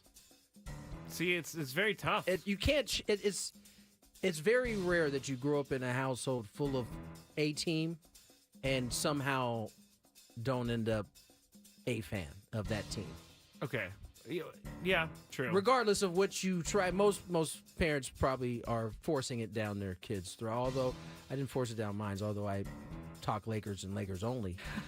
So they only know. They're like, there's other teams. Right. Exactly. That's up to them to go do the research. When I was growing up, I was a massive 49ers fan. Doesn't surprise you. My brother was he was a Cowboys fan. Oh, okay. And then he was a Titans fan. Oh, he's a fair weather. He's a switcher. It's a bandwagon hopper. And then once he became a little bit older, he lived here most of his life. He was a big Chargers fan. I feel that. But just to be a Cowboys fan, I wish my parents would have told him that he needed to be a 49ers fan because that was ridiculous. So what are we saying here? You're saying don't say anything. I say something. I'm going to go with Tony because Tony has in-law experience. Yeah, don't say anything. It ain't working. Okay. All right. I can imagine that being pretty awkward. Last one. This may be more of a question for Skraby, but I have a friend in our group that is the drunk of the group. I mean, it's just automatically a Skraby question. It's huh? a Skraby question. I understand this guy. I mean, this dude is 37 and he is still blacking out on Sundays and having to stay on my couch. I'm not married or anything, but I am really getting tired of inviting him over just for him to get wasted and make a fool of himself. I care about the guy and I care about his health. But do I need to tell him he can't come over if he drinks? We've had the talk a few times about his drinking, but he's done nothing about it. I can't sit and watch him throw away his life anymore. Tony, what would you do? This is a serious one. I think you should go first on this. Oh. I think I know what you're going to say, having listened to you and kind of, I used to say you had a black heart. But you explained to me that is part of being direct and to the point, honest and no to the pulling point. Punches. Is kind of part of your therapy here. It is. So I'll let you go first. Because I have a feeling this is going to get right to the point. Yeah. I say you tell him he can't come back until he gets his drinking under control. And when he says, hey, man, I'll only have 2 beers. No, you can't come back. That's it. If this has been a thing that's been going on for a long time, the only way to break the cycle is by telling him that his drinking is so bad it's affecting their friendship. This situation wasn't me necessarily, but I went to a Super Bowl one time and I got wasted, and my friend's wife wouldn't let me come back until I stopped drinking. And he had to have that talk with me, and he did. And to his credit, it helped turn me around because I was making a lot of people mad. But this guy clearly is having some issues. I say be firm and tell him he cannot come over until he stops drinking or does something about it. And you'll be there for him, but you will not be there for him if he's drinking. That's where I felt like you were going to go. I'm going to lean on your experience on this. Okay. This is a pretty clean-cut case. Yeah, I mean, order. He cannot come back over until his drinking is under control. The thing on accident. Yeah, I mean, I like I said, the wife kicked me out. That was one of the hardest things for me to get past because she didn't want anything to do with me because I was making a fool of myself. I was spilling things. I was just being a bad house guest. Yeah. And that took me years to get back in with her. We're good now. I'm almost 8 years into my no drinking, but him saying to me, you cannot come over, did help. When is the 8 years? December 5th. Oh, so, man, we're coming up on 2 weeks, yeah. Quickly. Yeah, 2 weeks. That's awesome. All right, can we get the break so I can take this stupid rig off? It is itchy as hell. It's hot. We will definitely celebrate that on the 5th when All right. that day comes. Let's get to break. We'll finish off with the interview Jesse and I and Skraby did earlier, a little Major League Baseball TV talk. Hi, Sam.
.538 on the clock. Tony Gwynn Jr., Matt Skraby. Coming to the end of our show. Got a interview with Jesse Agler that quite interesting. You'll get to hear that here shortly. But I think the phrase of the show today is sundress. You mean... Skraby decided to tell us earlier that he was browsing sundresses earlier in the show. No, that's not what you said? Yeah, I mean, I did use the word sundress, but... How did you use it? I was saying we were on Instagram. Oh, you could clear out everything, and I said, great, now I don't have to look at all those sundress ads. Because somehow his algorithm had him I'm not on kidding. sundresses. I've never clicked on a sundress ad. Oh, okay. You may not have clicked on a sundress ad. I may have hovered over it for a little bit, and that's how they got me. If that's what you want to call it, fine by me. Yes. All right, let's check some traffic and then get to our interview today. From the 97.3 The Fan Traffic Center, here's Kelly Danick. Well, guys, we're not seeing much relief on our roads this early evening. Northbound 5 at the East 8 connector ramp. We have reports of a stalled vehicle. Also stalled, partially blocking the transition East 52 at the southbound 125. Traveling on southbound 15, Arrow Drive, crash involving a car and a motorcycle. It's in the center divide. Now up ahead before the 805, another collision. That one is over to the right shoulder. In the North County, reports of crash on southbound 5 at the eastbound 78 connector ramp. That's blocking the left lane of that ramp. It looks like they're still clearing this accident on the Civic Center on-ramp to westbound 78. I'm Kelly Danick with Gwynn and Chris, San Diego's #1 sports station, 97.3 The Fan. None other than my partner, Jesse Agler, enjoying some off time as I am. Jesse, how are you, my friend? I'm good. It's got to be Scooble, right? Like, that one's not going to be all that close. I don't think it should be, but, based on all the other votes, it probably will go exactly as we're talking about. Scooble wins. Can I get myself in trouble, like, right off the bat? Yeah, go ahead, please. Why not? So I'm looking at the Merrill one the other day, and, like, the line by line of who voted for whom, right? And Tony, you and I both, we are very aware of the media landscape in baseball. We read every person who writes every word about this stupid sport. I can't tell you how many of those voters I had never heard of. There we go. You know what's funny is we said the same thing yesterday. The ones I did know disappointed me a little bit, but that's Like, I read everything written about this stupid sport. Everything. All season long. And like, there should not be that many names that were unrecognizable to me. And I'm not trying to like, right. you know what, all over the BBWAA, because I think they've gotten much, much, much better in the last, call it like 8, 9, 10 years than they used to be with this stuff. You know, especially when it comes to the Hall of Fame, they've kind of weeded out some of the silliness. But like, I don't know, man. Like, these awards, especially now that they're tied into things like draft picks and all that. Like, we gotta be a little bit more serious about, I think, who's doing this. And I mean, I don't know. It's their organization, it's their award, but because MLB is using it to determine real things with real consequences, I think a little introspection might be in order. Yeah, only 7 first place votes seems a little unserious when it boils down to 30 teams. Just saying. Let's talk a little bit about that particular scenario, right? I think Jackson, as much as we talked about it, and it was funny how it kind of broke down, right? I mean, he didn't really come onto the national stage, ironically, until the start of that road trip in Pittsburgh, where he had the walk-off or the late inning heroics in Pittsburgh and in Miami. And then you come back home, and he continues to do the same thing he's been doing all year, but you're not on East Coast time. You're not necessarily having 7th, 8th, 9th inning heroics every single night. And it just, you could, as we played out that season, you can kind of just feel the air kind of slowly seeping out the balloon, if you will, as we got further away from the East Coast. Because remember, we finished the year, the last 2 weeks was all West Coast, I believe. Yeah, I mean, you would love to say that that's not a factor, but it is. Especially, again, when you're considering who's voting for this stuff. And it's not people who are, like, necessarily locked in on, you know, Major League Baseball every night until 1 o'clock in the morning in New York when Jackson's games would end. You know, when I first came to San Diego over a decade ago, I would always roll my eyes when people would talk about, the East Coast bias and, you know, da-da-da-da-da. But now, with experience and life lived here, it's a real thing. And it's not that they don't like West Coast teams or West Coast players. It's that they are not exposed to them as much as they are exposed to the East Coast players because of, as we just said, like time zones. I mean, it's kind of like a simple, you know, problem or a simple solution to an elegant problem, I guess, because Jackson should have been, to me, having watched as much baseball as I did this year, I saw it as like a coin toss. Like, if we're being totally intellectually honest about it, I thought it was a coin flip kind of decision between he and Skeens. Very different, obviously, in terms of what they do and how they go about it. But, like, when you really consider the true value of the starting pitcher and you really consider what Jackson did, like, I had it as a toss-up. And so for it to be as lopsided as it was in regards to those first place votes you brought up, it doesn't add up. And I think that's got to be a big piece of it. So, Jess, what are we missing? Are our eyes biased? Because we made the point about, you know, East Coast, West, or East Coast bias. But when you look at the vote breakdown, there were plenty of folks here on the West Coast that got to see him a lot more than the folks on the West Coast did. I think it was 4 guys, 2 in Arizona. Was it 2 in Arizona? We're talking East Coast, right? No, we're talking West Coast. We're talking West Coast. I did the East Coast counting. I don't know why. I believe it was 2 in Colorado, 2 in Arizona. Are our eyes being biased here? Because clearly the folks here out on the West saw the same thing. Yeah, I think, look, the numbers speak for themselves. Like, are we biased towards him? Yeah, of course. We interact with him on a day-to-day basis. We both think he's a great kid. You know, we talk to his parents, for goodness sake. Right, so, like, right. Of course we have our own bias, and I'm not going to, like, put any of that aside. You know, but like the numbers that he put up, the numbers that are going to be on his baseball reference page forever for the 2024 season and are the back of his rookie card, those are legit. Those are legit. And look, he finished second. Let's not act like he was left off the ballot here. Right. You know, there was a recognition around the country that, you know, he had a great season. So I don't want to act like Jackson's not getting any credit or anything like that, because I don't think that's the case. But look, man, storylines matter, narratives matter. Yes. And when Skeens came out to make his Major League debut in May, it was like a really big deal, right? When Jackson made his Major League debut, it was 3 o'clock in the morning in Los Angeles, and we were on the other side of the world. Right. And it wasn't that, all eyes were on him. It was all eyes are on Shohei Ohtani. Of course, the eyes that were actually opened which were not many of them because for whatever reason, MLB wanted to play that game in the middle of the night local time. So, just from that standpoint, you kind of got off to different starts. Jackson had to sort of earn the early season recognition, whereas Skeens, it was ready-made, right? It was turnkey. The very second he took the mound for his major league debut, which I think was at Wrigley. I remember watching it in some hotel somewhere. It was already a big deal. He's got the famous girlfriend. I mean, there's like a million things that go into it like that. And so, like if early in May, you're random voter X in Milwaukee, St. Louis, wherever, you know about Paul Skeens. You're probably locked into his major league debut, which was pretty impressive. You have an awareness of Jackson Merrill, but you're not following him day to day, which of course is much more important for a position player than it is a starting pitcher. And so, I think you put all those things in the hopper and you end up, I guess, with the result that we got. Great segue. You mentioned Major League Baseball deciding to play that game in the middle of the night here in the States.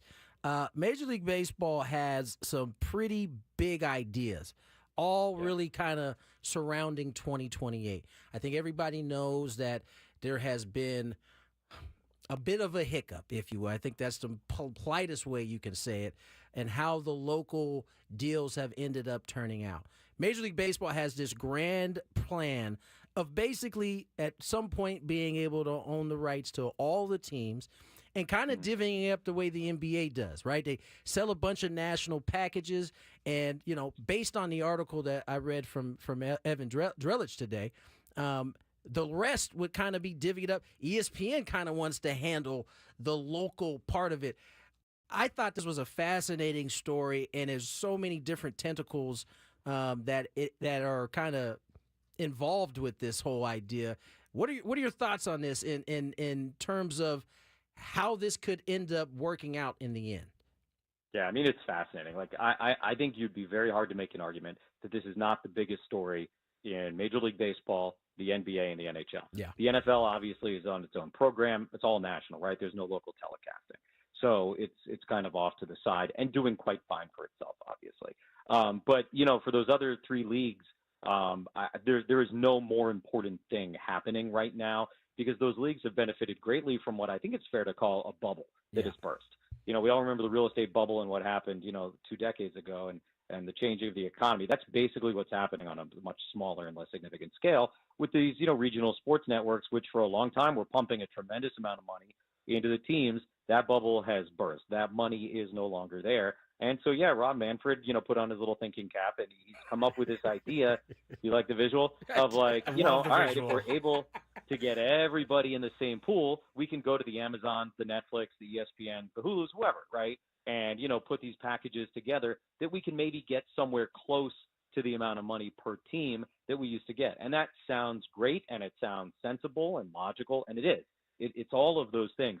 It is also, as I'm sure you guys have talked about and as people have read about, extremely, extremely difficult. Yes. I mean, because, the Padres and the Diamondbacks would say, yeah, cool, let's do it. But the Dodgers and the Yankees would laugh, and probably hang up the phone before Rob finished his sentence.